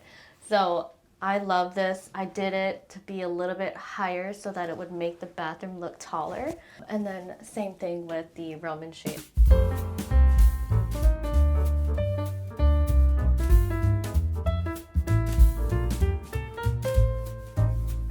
So now we are going into my son's bedroom. This space has evolved so much with his age. Now he's in that little boy stage where he loves games and he loves all of his action figures and collectibles. So I wanted to be able to display that. He loves like Funko Pops and Dragon Ball Z and things like that. And he loves his bed. His bed is his sanctuary. He loves just laying here all day. Even though he is a little boy, he has the same style as his mom. He's a mama's boy through and through. So it's so cute, him growing up in this design DIY world. He has definitely adapted his taste to what mom likes. His taste is the same as mine at this point. So even the way he dresses and stuff, he's like, well, I want to wear this because I want to match my mom, but I also want all white bedding. So, a lot of the stuff in here has been his request. Even these curtains, these are also from my line with 2 pages. These were his favorite when I was designing my collection. He was helping me design my collection and he said, well, Mom, I want this one in my room when we get them. So these are the plaid curtains in the color evergreen. He loved these ones. He said that these were just the best ones. So once I got my collection going, I had to make sure that his bedroom got this set. These walls here, I love them so much. Originally it was just like a, pretty standard board and batten wall, but I was like, let's paint it brown and kind of make it flow with the dining room and add some wood tones and stuff like that. For his TV wall, originally there was just this dresser here and I said, well, I want a place for him to be able to display all of his favorite action figures and stuff like that. We built this kind of arched built-in here and painted it and added the pole wrap here to really flow with the rest of the house. So all the browns that you see and all the wood tones, it's all the same stain and paint color. I just really wanted it to still feel like one with the house, even though it's like a kid's bedroom. And he loves this. He loves being able to switch things out and put all his best pieces here.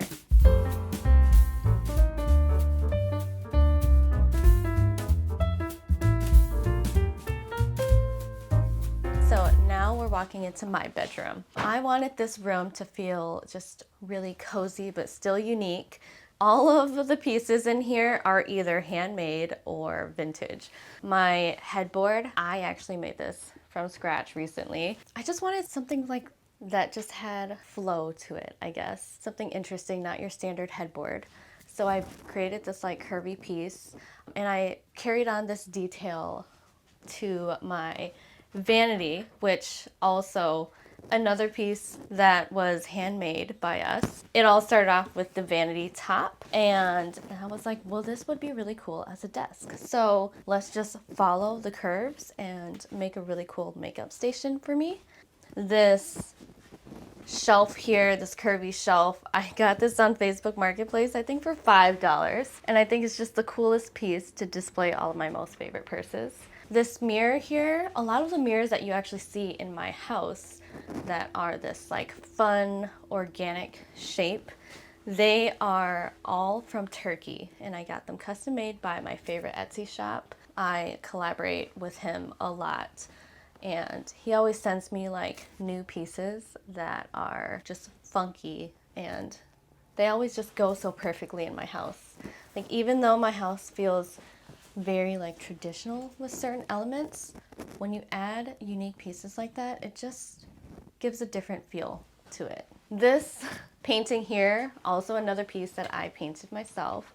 I just wanted something that just had flow. So all the lines and the texture and stuff like that, it just gives a very calming effect. Kind of reminds me of like waves. The paint color in this room is actually a very warm beige. Sunlight in a house is everything. And this room, it actually faces north. So the light that you get in here is very cool. So I knew that I had to offset that and make this bedroom feel warmer with a really, really warm beige color. Like in other rooms, if I were to use this color, this paint color, it would look almost like butter yellow. But because of the sunlight, it gives off a more cooler tone to it. So it's actually from the Magnolia line. I forget the color name, but yeah, lighting is everything.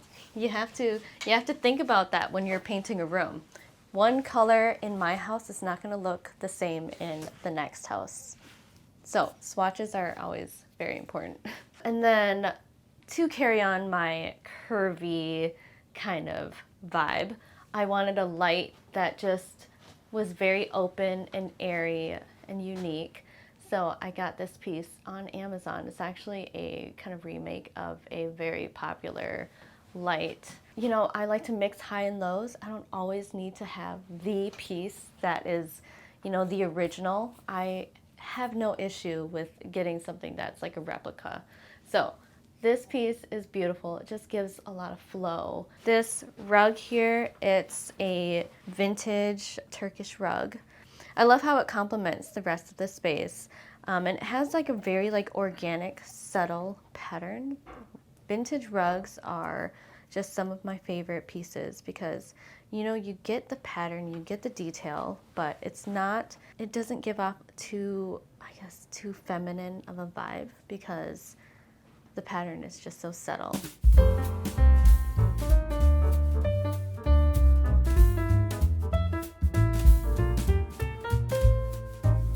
All right, so now we're gonna be walking to our family room, but you gotta go through the entryway for that.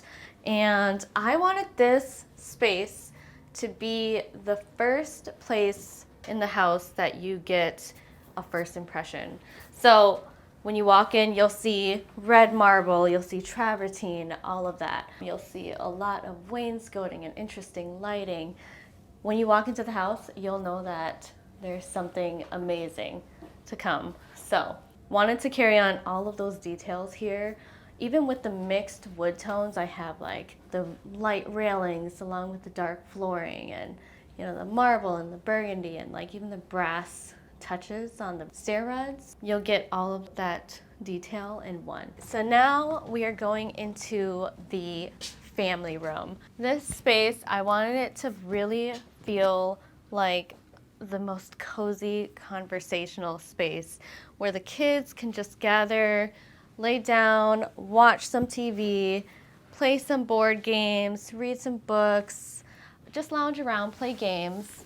To keep a sofa like this white with kids, for one, always have the best stain remover. So we love to use Folex. It's the best ever. But also, I guess my kids have always grown up in a house where they have to respect their home. They've learned to love the space that they're living in. So they're very careful with having things on the sofa. They know that if they have drinks or food, it's on the table. I don't restrict having food anywhere in the house. You can have food wherever you want, just be careful. So the kids just know. They know whenever they have snacks and stuff, whenever they're eating hot Cheetos or whatever it is, or got some like dirty fingers, you know, they'll be on the couch, but they're just really careful, you know, and they'll just make sure to set it down on an actual table. The tables, I'm never really too worried about getting dirty because all of our tables are marble. And the thing with marble is they're durable, you know, and so that's where everything goes. The ceiling here, I wanted to carry on that dining room ceiling into the family room. When we painted the ceiling dark and did all of this trim work and the coffered ceilings and everything, it just really opened up the space and made it feel so much bigger. I wanted to have a bright white, interesting light fixture here so that it would just give interest against the dark ceiling and all the trim. You know, you'll see I mix a lot of like straight lines with pieces that have a lot of curve to them. The tree that I have here, it's a faux tree and it's from McGee & Co. I actually got this gifted to me by Shay McGee. She featured me in one of her fall catalogs, and she sent me this tree because it was one of my favorite pieces from the fall catalog, as well as this table here. This is also from her fall collection. This piece is so heavy, but definitely worth the effort to get in the house. All of my accent pieces are always like an interesting art piece, as well as the lighting. I wanted to make sure that all of the lighting in the house just feels different than what you normally would see.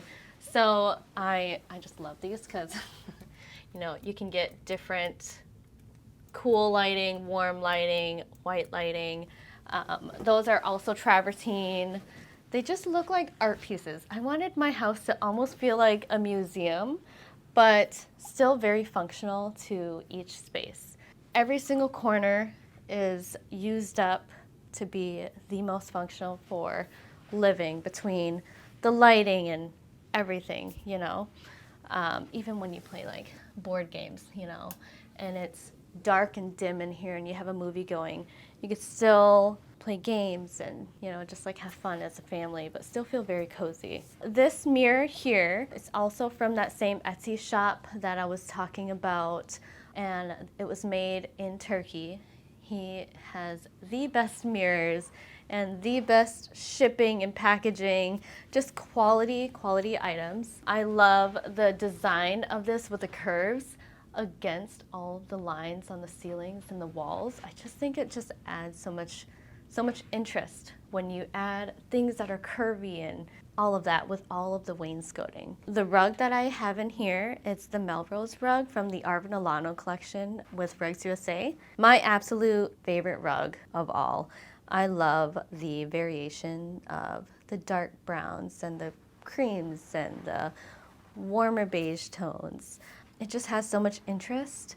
And then I layered it with my next favorite set of curtains.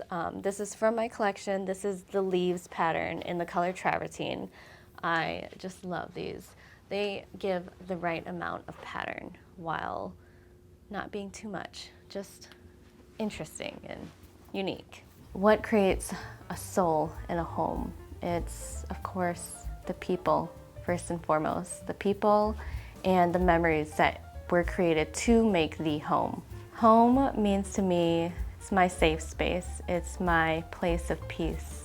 It's where every day I can go home and, you know, spend time with the people that I love, or just really center myself as a person and remember who I am. Yeah, my place of peace.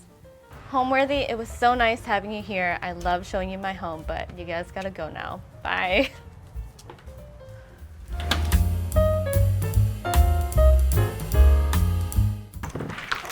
Hi Homeworthy, I'm Caroline and welcome to my apartment in Washington, D.C. I can't wait to show you around, so come on in.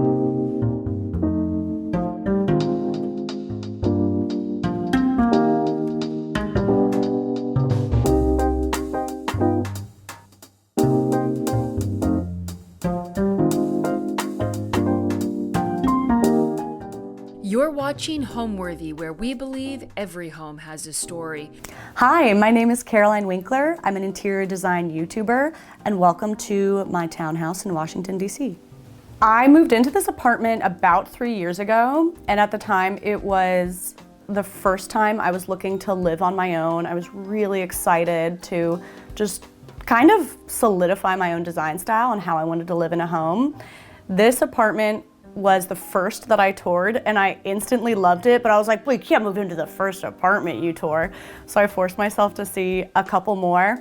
And at the end, I was like, it's still the one, love at first sight. I think I really fell in love with the bay windows in the main living room that I'm sitting in right now.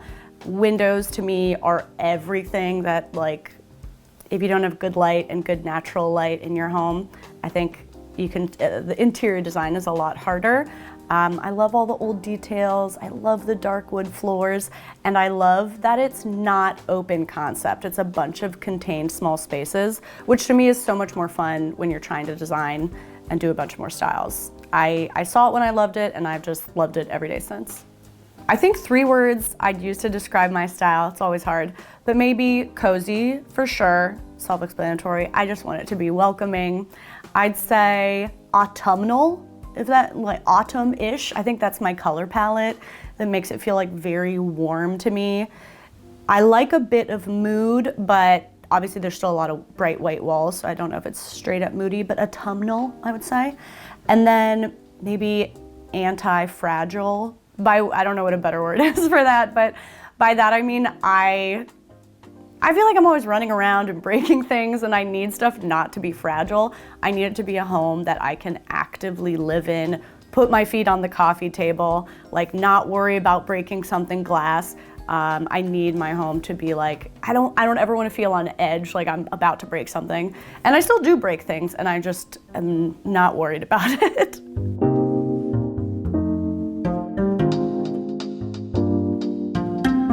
Welcome to my living room. This is the room that the front apartment door opens up into, so you're immediately in my living room. Because this is also like the entry to the apartment, I have to have little drop zones and bowls around. Drawers are full of things that I need to get out the door. I usually put my keys here. And yeah, I think you always need to have like those go-to drop zone spots. And I also have a lot of fun just playing with the styling here, mixing up decor, moving it around, just can make your space feel completely new and different. This is another vase that I love. My brother made this by hand. It's a walnut ikebana vase, and it just allows you to like style flowers in this very modern way because they're these prongs that hold the flowers up.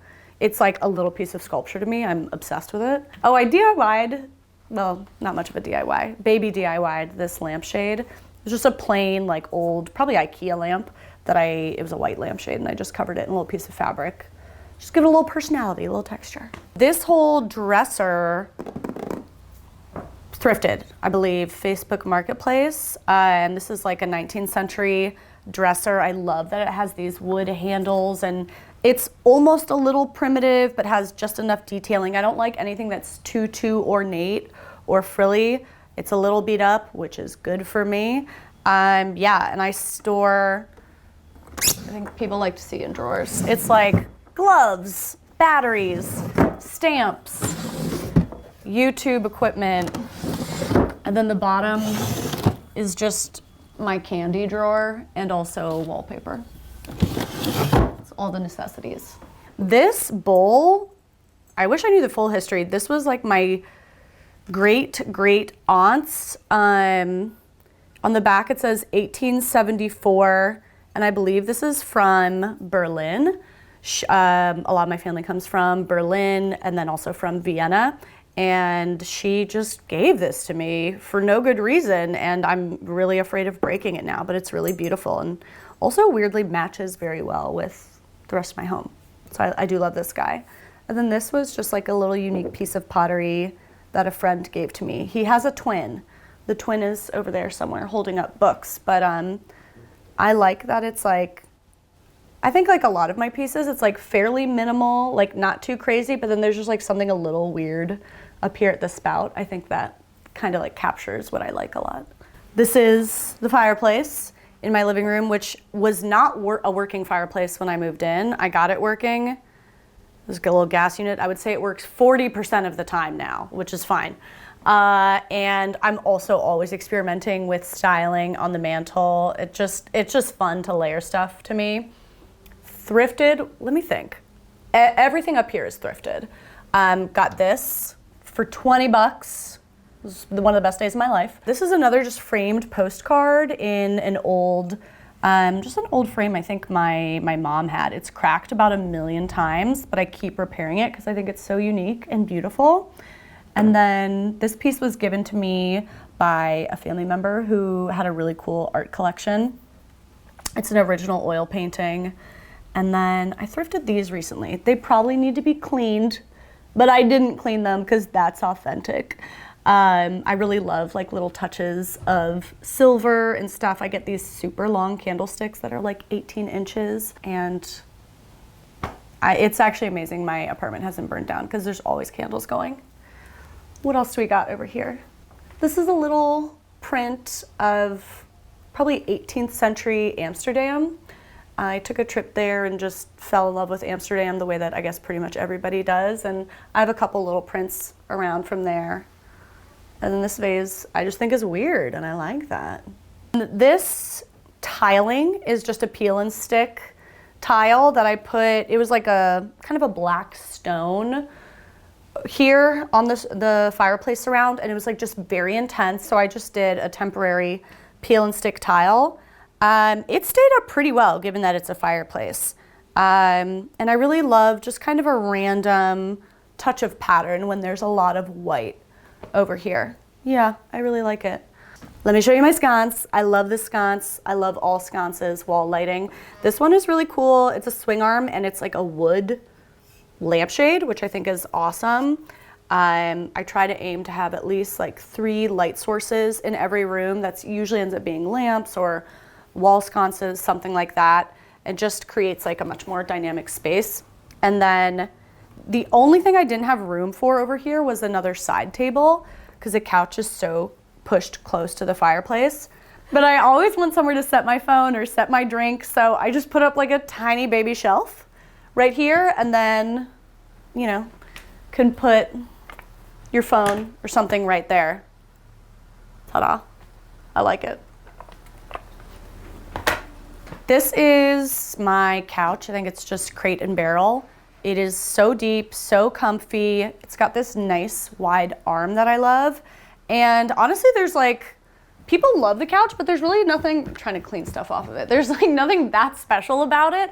I feel like it's a basic couch. It's pretty classic, and I dress it up more with like throw pillows. I love a throw blanket that I really love and brings all the colors in.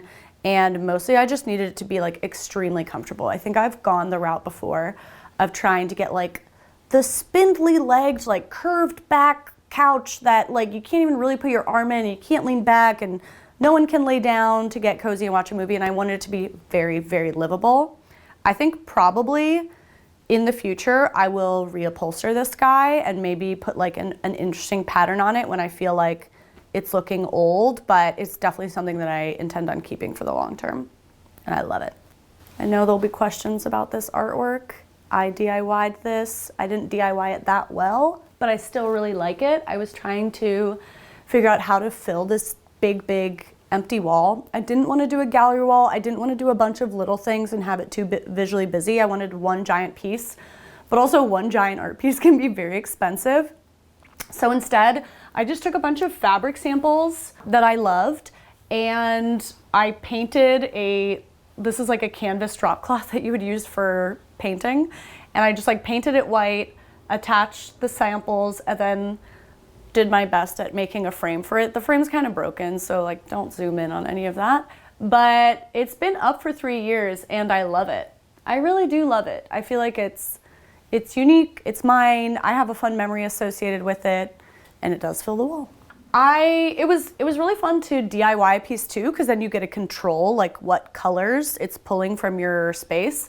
So I definitely chose, you know, some of like these autumn hues that work really well with everything else in the room. And then up top, there's also one wallpaper sample, which is a wallpaper I used in a room I designed. So there's a couple just like, this like little touch of personal nostalgia in there too.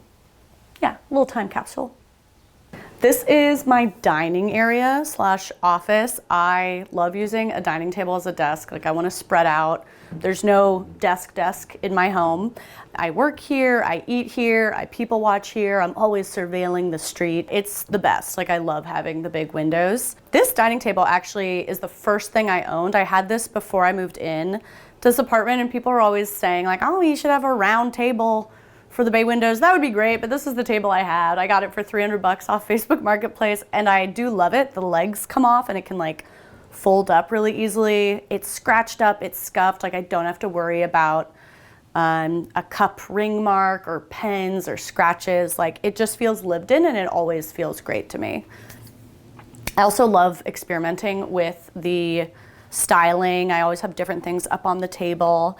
I hide a lot of like my printer is hidden back here, don't film it, like my office stuff, uglier things. And then I always just love having like plants and stuff in the window, some fresh flowers. This is actually a fake candle that I put up over the holidays, and I just like love coming home to a candle in the window, so that might stay there. That guy's new. The chairs I also thrifted. They came separately from the table. I just love I never know how to say this, tonette chair, I think is how you say it. Or they're also known as bentwood chairs. And yeah, I just thrifted them. They're pretty messed up. I'll tell you what, they're not that comfortable to sit in when I'm working all day, but I make it work. Oh, and then I think the other thing I like in this corner are the curtains. If you look closely, there is no curtain rod, because I was looking to see what kind of curtain rod I needed for bay windows, and it turns out it's just like very elaborate, very expensive to have a curtain rod wrap around. So I decided I would just put the curtains up without a rod, because I wasn't gonna open them. They're more just decorative. They add texture and color to the wall. They add a little bit of warmth. They draw the eye up. You can't open or close these. They're just on hooks. They're just on hooks, and I like them. It was really important to me to do a colored curtain. First of all, I would say that this like ochre color is probably my favorite color. And I did debate painting this whole room this ochre color, and then eventually kind of decided against it. I'm renting, and it just felt like too much to paint at the moment. And so instead, it felt really important to like bring that color in a big central way. Somehow having like the floor to ceiling ochre curtains makes the whole room feel very colorful to me. I think without them, it would just feel like kind of a white room despite everything else that's happening. So I like finding those ways to like add a lot of color, add a lot of saturation. That's not gonna take me a week of painting and then unpainting if I ever move out. This is a smaller apartment, and I personally love that. I really don't dream of having like an expansive mansion, and that's for a couple reasons. Number one, it's so much easier to make it feel cozy. It's so much easier to make it feel intimate, and that's just a feeling I love in my home. And secondly, your money goes so much farther when you're decorating. Like if you have that teeny tiny bathroom, you can buy the fancy tile or the fancy wallpaper, because you only have to have like 3 of them, you know? Your money goes so much farther with decorating, your time goes farther, it takes less money and less energy to make a beautiful space, and that honestly feels great. I think this place is filled with a pretty good mix of vintage pieces, thrifted pieces, with kind of pops of modern. I find that I really like that balance. I think if I go all vintage, it there was probably a phase where I went all vintage with my decor and it felt more like I was playing at, like role playing the past. So I really love adding in just like a modern lamp, a modern coffee table or something, and that makes it feel more authentic to me, and also I think more unique. Like only I could have put that together. And then there's also a ton of DIYs in here. I'm not gonna say they're all good because they're not, but they're fun. And I love doing like crafts and DIYs on my YouTube channel, or you know, if you see that piece of decor that you're like, I just can't justify the price, maybe I can figure out how to make it. I do that a lot.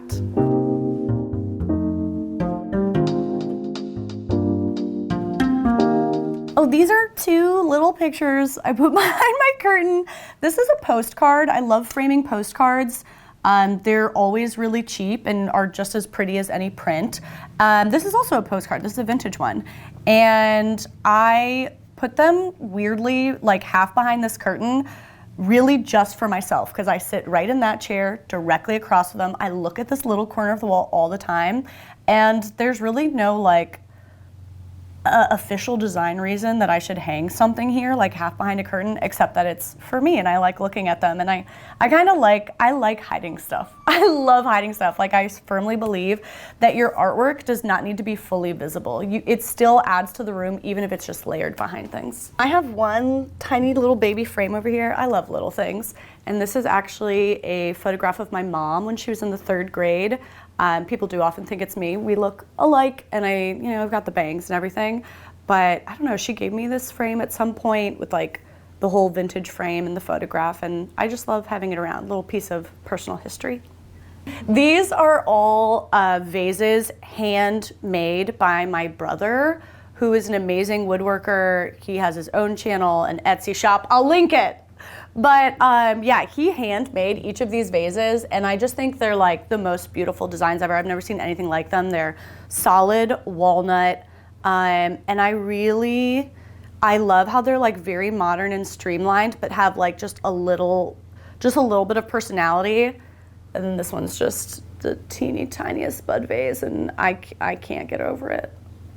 I'm always moving them around to like different rooms and stuff. And just recently put them here all together. I kind of like them as like a little family. I think my subscribers on YouTube love this little corner as much as I do. Like this really is what sold me on the apartment. And I feel like on my YouTube channel, it's almost become like the main stage that most of my videos take place on. I think it's very easily recognizable to subscribers. This feels like if I had to pick one corner of the home to represent my home, it's right in here.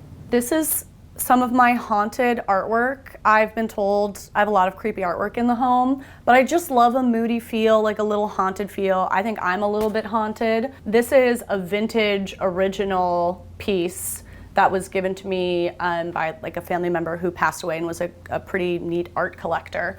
I love that one. It's weird. It kind of freaks me out. And it's beautiful, like this original vintage frame. Bookshelves, also made by hand by my brother. People ask me all the time where I got these, and I've told him he should sell them, but I think they took so many weeks to make these guys that he can't even really mass produce them. But I love them here. We designed these together. I wanted something specifically kind of to frame out this side of the windows, because I've got art frames over on that side, and I needed a place for my books, but I didn't want it to be too heavy. Literally from sitting in the chair I always work in and looking at it this angle, so we kind of like carved out the sides. It was a total design collaboration, and I love them. This is an accidental figurine collection. I did not intend to start collecting these. It just happened to me. I never thought I would be like a figurine collector, but my boyfriend gave me this tiny little fox. My brother gave me this small duck with no explanation. A friend gave me this teeny tiny hummingbird, and I found this little ladybug. I don't know, I just love small guys, and all of a sudden I have a tiny zoo. I feel like I have to like limit it because it just keeps expanding, but I also really love them. They just hang out on this shelf. So over on the other side of my windows, I have a set of portraits. I actually did these. These were just a fun DIY. They're called blind contourings, where you try and draw without looking at the paper. So you like close your eyes or you just don't look down at it. And they're like, this is my dad. That's my sister. My mom's up there. My other sister. My brother is not up here. My brother is hard to draw, but I owe him a portrait. So these are, yeah, just kind of little scribbled blind contourings of my family and frames I thrifted, and I love them up here. I really love them. This is a little mini DIY I did. This is a modern lamp I got from Rejuvenation. I love that it's just like a little fat boy. I love that. Just kind of some weight to the lamp, but it had a plain white lampshade, and I just wanted the lampshade to be more autumnal, to mix in with my space. So I just took a piece of like really thin fabric, spray adhesive, and stuck it on there. Pretty easy. I love it. I did it to another lampshade over there too, but really, really easy DIY. And then I can't remember where this side table is from, but I do like this guy a lot. I love the green like marble top and then the pedestal base. I feel very aware of balancing legginess in a space, like having too many pieces of furniture that have like spindly legs feels very busy, just like very visually busy, and I think it can make a space overwhelming really quickly, even though it's just like a table. So I love having like pedestal pieces like that. This is another vintage piece of art, vintage like original frame that was given to me by this family member who passed away.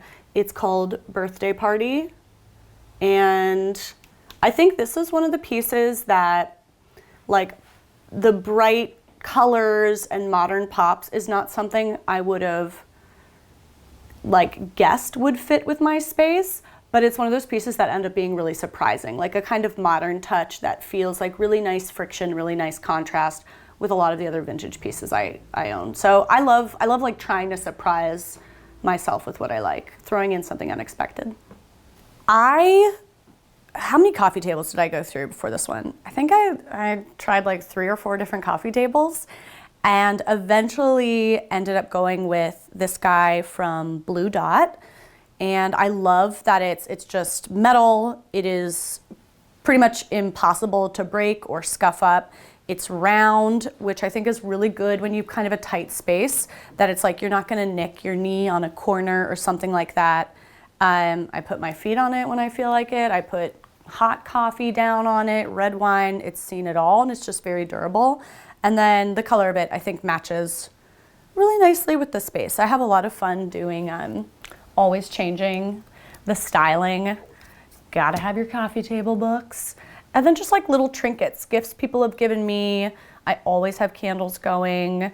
I love like candle paraphernalia and accessories. Like these are like wick cutting scissors, specifically for cutting the wick of a candle, or, you know, finding like matches. I love like a pretty but functional accessory. I think a lot of my accessories also have a functional use. Here are 2 more items made by my brother again. This is kind of a little trinket dish. Very simple, but made of walnut. He made it, I love it. And then also this Ikebana vase right here, which I just think is like the most beautiful thing I've ever seen. There's always flowers in my home, I'll say that. I've also been through a couple rugs before landing on this guy. It is part jute and part wool. I believe a jute rug can be really scratchy and uncomfortable. I wouldn't usually recommend it in a living room, but this one is actually pretty comfortable, I think, because it's only partially jute. I like that there's pattern. I love that there's texture, but it also just like hides dirt well. You know, if people wear their shoes in here, it's really not a big deal. Again, just emphasizing livability. Nothing is precious. Things are meant to be used and lived in is really important to me. Like, I think if I had to like closely surveil everything I owned in the home, it would be really stressful. So I like that I don't really have to worry about it. And then over here is my whole like media console. This is just a piece from IKEA. And again, this is like one of those modern touches that I really love. It doesn't look like it would be in like a historic vintage designed home, but I like how it balances out everything else. And this just has so much storage in it. This is like storage and functionality for basically the whole home. Definitely need to have like a big bowl at the entryway. This is a big drop zone for just like random gadgets and things. Yeah, and then for styling, I like to just have a variety of textures. These are just random fabric samples I loved that didn't make it into my big artwork. Some of my books.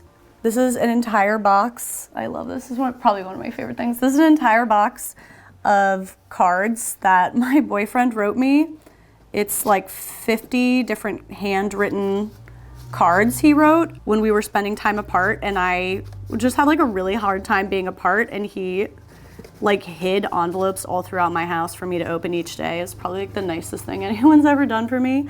And he gave me this box too, which is really pretty. So that sits right here, and sometimes I still like just open them and read them, and they're the best, yeah. I do have a TV, scandalous. I know a lot of people are bothered by seeing a TV, but I don't know, it's never really bothered me. It feels like an expected part of a home, but I do think something that helps is like not just having it starkly against a white wall, so kind of camouflaging it in to a little bit of a gallery wall here, makes it feel more intentional. Other design tip I will say is making sure that the furniture unit underneath your TV is, I want to say like twice as wide as your television at least. I think when you just have like a little scrimpy unit under your TV and it's only as wide as your TV is, then it feels kind of weird, but this feels a little more like, I don't know, anchored and balanced to me. And then up on the wall are a bunch of like thrifted pieces, some original artworks I was given. Oh, this is a fun one. I started pressing flowers. I really do love flowers, and I just like framed them in a vintage frame that I thrifted. And this is like a flower from, it's a very typical flower, star jasmine from Savannah. So like when I went on a trip to Savannah, I just like picked a flower that it smelled really good, and I was seeing it the whole trip, and yeah, just framing it feels like a fun way to do a trip memento. This is like the main entrance to the apartment, and so I've tried my best to kind of make it an entryway, even though we're just immediately in my living room. Just having like a hook to hang up my own coat, scarf. I do usually leave my shoes there, and then when guests come, I usually like throw a coat over this chair. I really wanted to kind of like complete the circle of seating in this living room. It's mostly just room for my couch, but then having this additional seat, like it does make a big difference that you don't have to like sit and talk to each other side by side on the couch, just to be able to sit here. This was like a small little chair. Thrifted this guy, recovered. You can see the original fabric of this cushion, and I literally just did spray adhesive and covered it up. And that works just fine. All right, come this way and we'll walk deeper into the apartment. This is something that just happened functionally. I needed a place to hang my purses, and rather than putting them all on like one hook, I just decided I should do something weird vertically. So again, it's like something like functionally I needed it, but also really like having them hung up and being able to see them all, and there's nowhere else they could go. So I like that. This is I don't know what this is. I thrifted this artwork. I love portraits, especially of like, I don't know, kind of creepy ones. A lot of people, I don't know, a lot of people don't like portraits. I think people are like, either they love portraits or they don't want to see that many faces in their home. I love having all my friends around. They're great. This is a rabbi, I believe, but yeah. I definitely had to discover my love for interior design. I've had a couple different careers. I was an actor for many years, and I eventually quit, and then I went into tech because I just wanted a salary. And I was a software developer for a few years. And then COVID hit, and we were all just stuck at home and watching YouTube, and I was watching a lot of DIY decor videos. I was really kind of nesting. And after like a year or so of decorating my home, doing home projects, and watching videos, I had this delusional thought where I was just like, I feel like I could make these videos. Like I'm comfortable on camera, I'm comfortable talking, I'm doing the projects anyway, I might as well film them. And that's how I first started YouTube. I continued working in tech for a while, then after another year or so, I was able to quit my tech job, and I have just done YouTube full time. And I think the more I've learned about what spaces I like and what decor I like, the more all-consuming it is. And then about 2 years ago, I started another business, which is my podcast. The podcast isn't really interior design focused. It's more focused for a young 20 to 40s female audience, just reflecting on different life stage challenges. I felt like being in my 20s was pretty difficult. And so I'm on the podcast with a friend, kind of just like talking through things that we know different people our age or younger struggled with a lot. It's a lot of fun.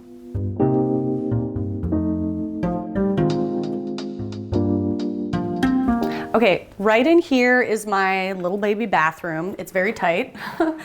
And it's got all the basics.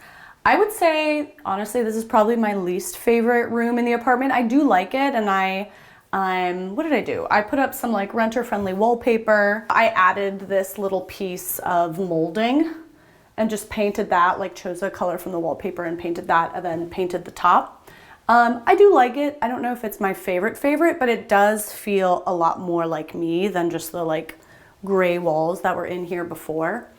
I changed out like the lighting fixture, and I put up a couple little pieces of art. This is a little piece I made. Can you see?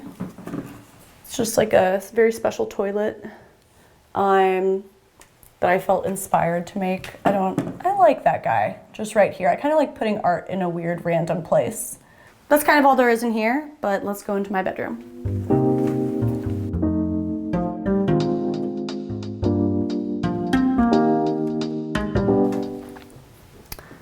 This is my bedroom.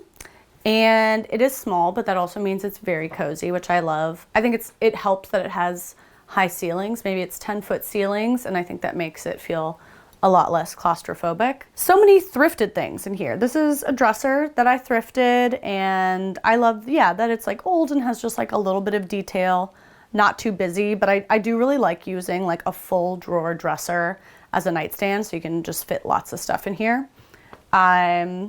Little vintage library lamp that I got off of eBay. Keep some of my books in here, and another little vase with like a sweet little arrangement. I just love having like fresh flowers kind of wherever I can. And then these are more pressed flowers, and like a little frame that I just wallpapered over. I think actually one of my favorite things in the bedroom is just this little like faux leather tray. It's really simple, but I think it's a beautiful color, and I love corralling a bunch of small items. So like instead of having, instead of just like having loose stuff on there, it's like that's even fewer items than adding the tray. But to me, adding the tray just makes it feel way more curated and styled, intentional, and it contains the chaos to me. So I love that guy. This right here is one of my other favorite little like vignettes, I would call it, in the room, because it's the first thing I see when I walk into the bedroom. I always think about like that the first impression when you walk into a room. So when I walk in, I see this beautiful sconce that I love, a little thrifted artwork with like a beautiful old frame, my curtains coming down, and I just like love this little window right here. It makes me very happy. Again, aiming for those like 3 light sources in the bedroom. And then some more art that I thrifted, and I thrifted the bed too. I got this bed for like $100 off of Craigslist, I believe, and someone did die in this bed, which I was only told once I'd already paid for it, and I was like going to pick it up, and this guy was like helping me attach the bed to my car. So I just felt like I was in too deep, and now I have it, and things have been going okay since I've had it, but yeah, someone did die in this bed. Okay, so speaking of the high ceilings, there's wallpaper up there, you will see. I originally wanted to wallpaper just like all the walls of the room, and ultimately decided that it was too expensive. Like I could not afford wallpaper for all the walls. It was just too much for me at the time. And so I decided to instead wallpaper the ceiling, because I felt like it would actually give a similar impact. I don't like doing an accent wall. That always feels a little off balance to me, but the ceiling is still like centered and balanced and symmetrical. It's a renter-friendly wallpaper. My brother helped me put it up. I don't know that I would do it again. It really hurt my back. It is hard to apply wallpaper to a ceiling. I feel like if I did it again, I mean, I love the look of it, but I would pay someone to do it next time. I do genuinely love it though. Just like I will lay in bed all the time and just stare at the wallpaper, and I don't know, that's like a great time to me. So this dresser was one of the first things I bought for the apartment. It's a vintage dresser. I love the dark wood, the way it pops against white walls. I love that combination. And I knew in this tiny bedroom I needed like really space saving furniture. So I like that it's like tall and skinny without taking up too much other space. Yeah, then I just like, this is probably like a cake plate or something that I use to hold headbands and hair accessories. I love headbands. I really do. I don't know if any of these are that special, but ow, I hit myself in the face a little bit. But I just feel like headbands are like very core to who I am. Ta-da. I don't know if that was a good impression. But we've got like, okay, spring, summer headband. Love it, light. Winter, autumn headband. You've headbands for every time of year. I think we need more headbands in the world, personally. Framed up here is actually a little painting that my sister did. It was a card that, I think it was an anniversary card that my boyfriend gave me, and he commissioned my sister to paint it. So that's special in like 100 different ways. I really like that up there.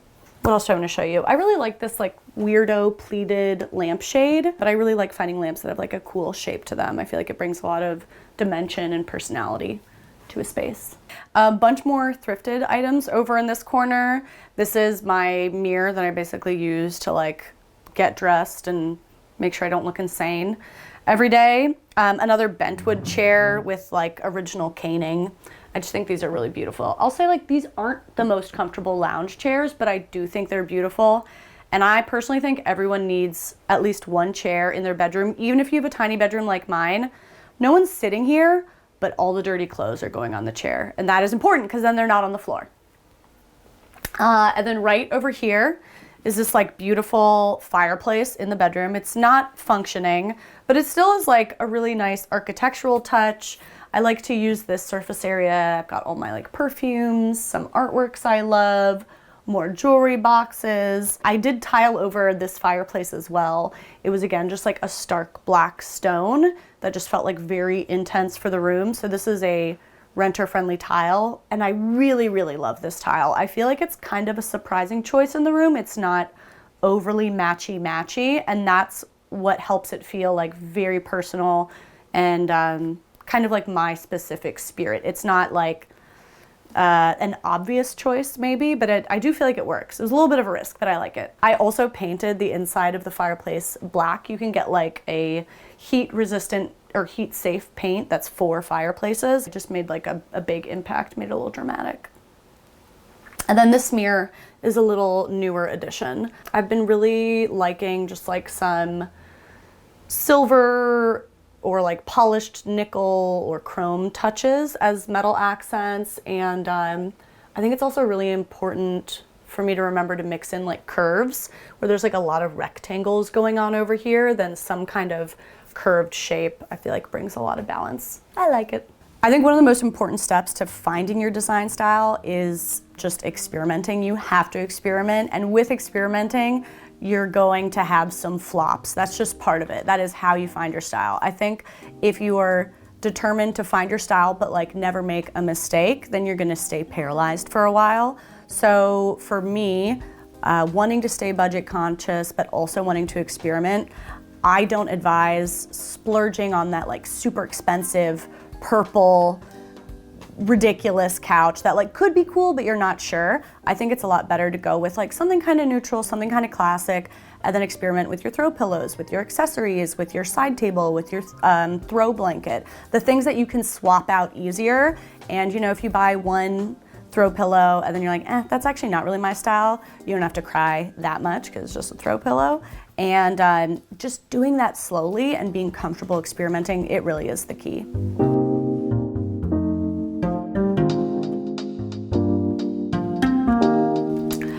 So this is my tiny little hallway down here coming out of the bedroom.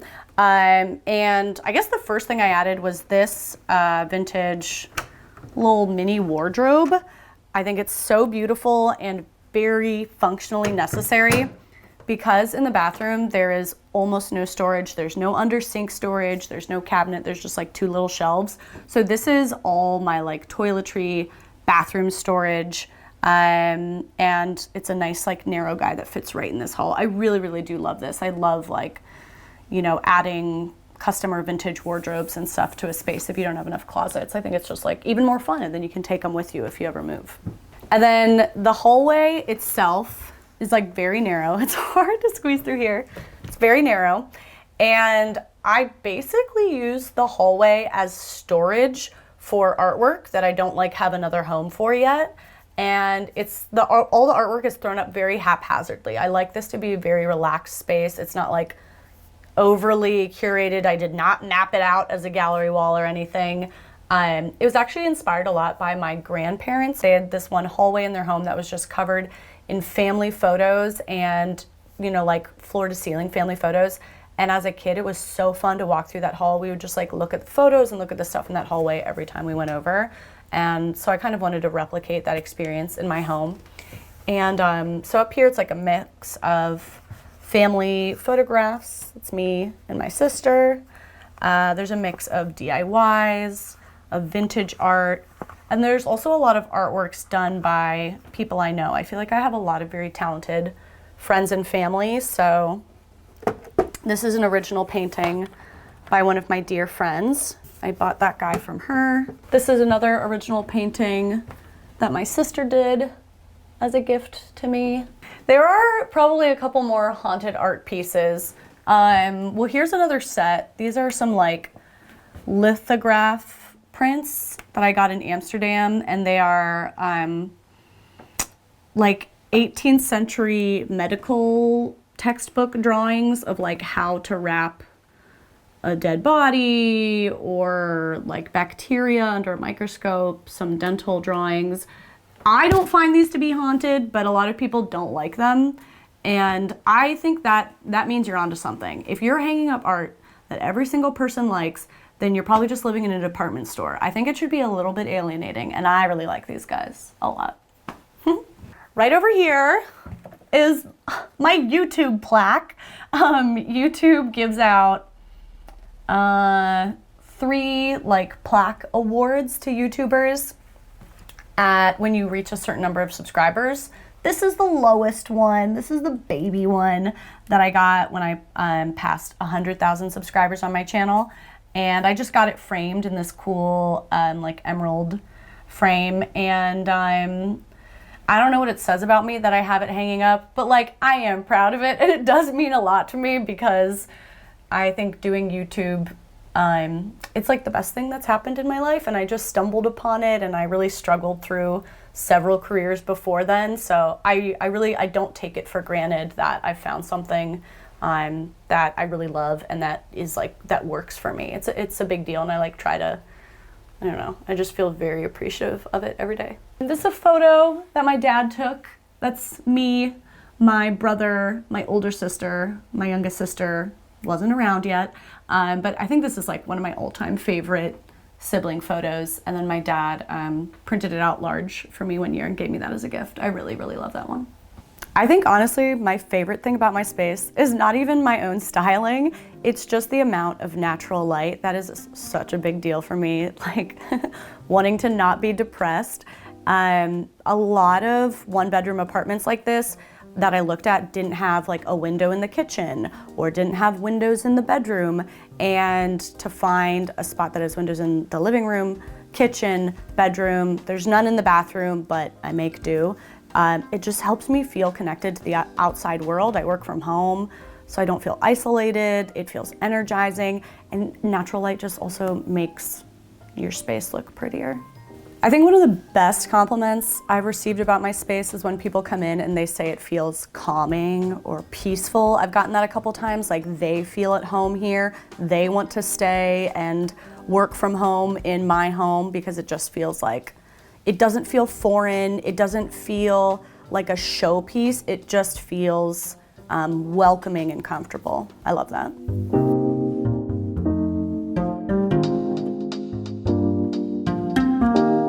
So right off the hallway is my little kitchen. It is pretty small, but I'm not a great cook, so I will say it works for me.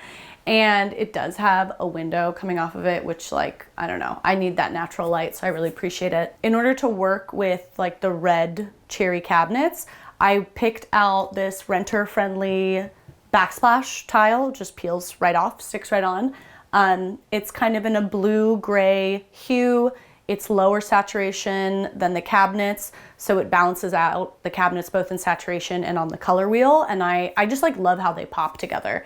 There is not, I don't think there's a speck of blue like anywhere else in my home, but in this room working with the cabinets, I ended up really, really loving it. And then I just painted the rest of the walls blue. It's got like the 10-foot ceilings in here again, which is nice because it's very small otherwise. And then I didn't change too much. I added these little polished nickel, kind of spherical cabinet knobs, which I really love. I like to think a lot about like the touch points of your home. It's just a small upgrade, but you're touching it all the time. And I think that like tactile experience can make a big difference. And then I just spent time layering lots of wood pieces in, colors I love. There's cutting boards everywhere. You'll never be short on cutting boards. And you know, nice little counter accent lamp. I don't usually like to turn on the overhead lighting. I like to do like the small lamps. Just makes it feel cozier and sweet.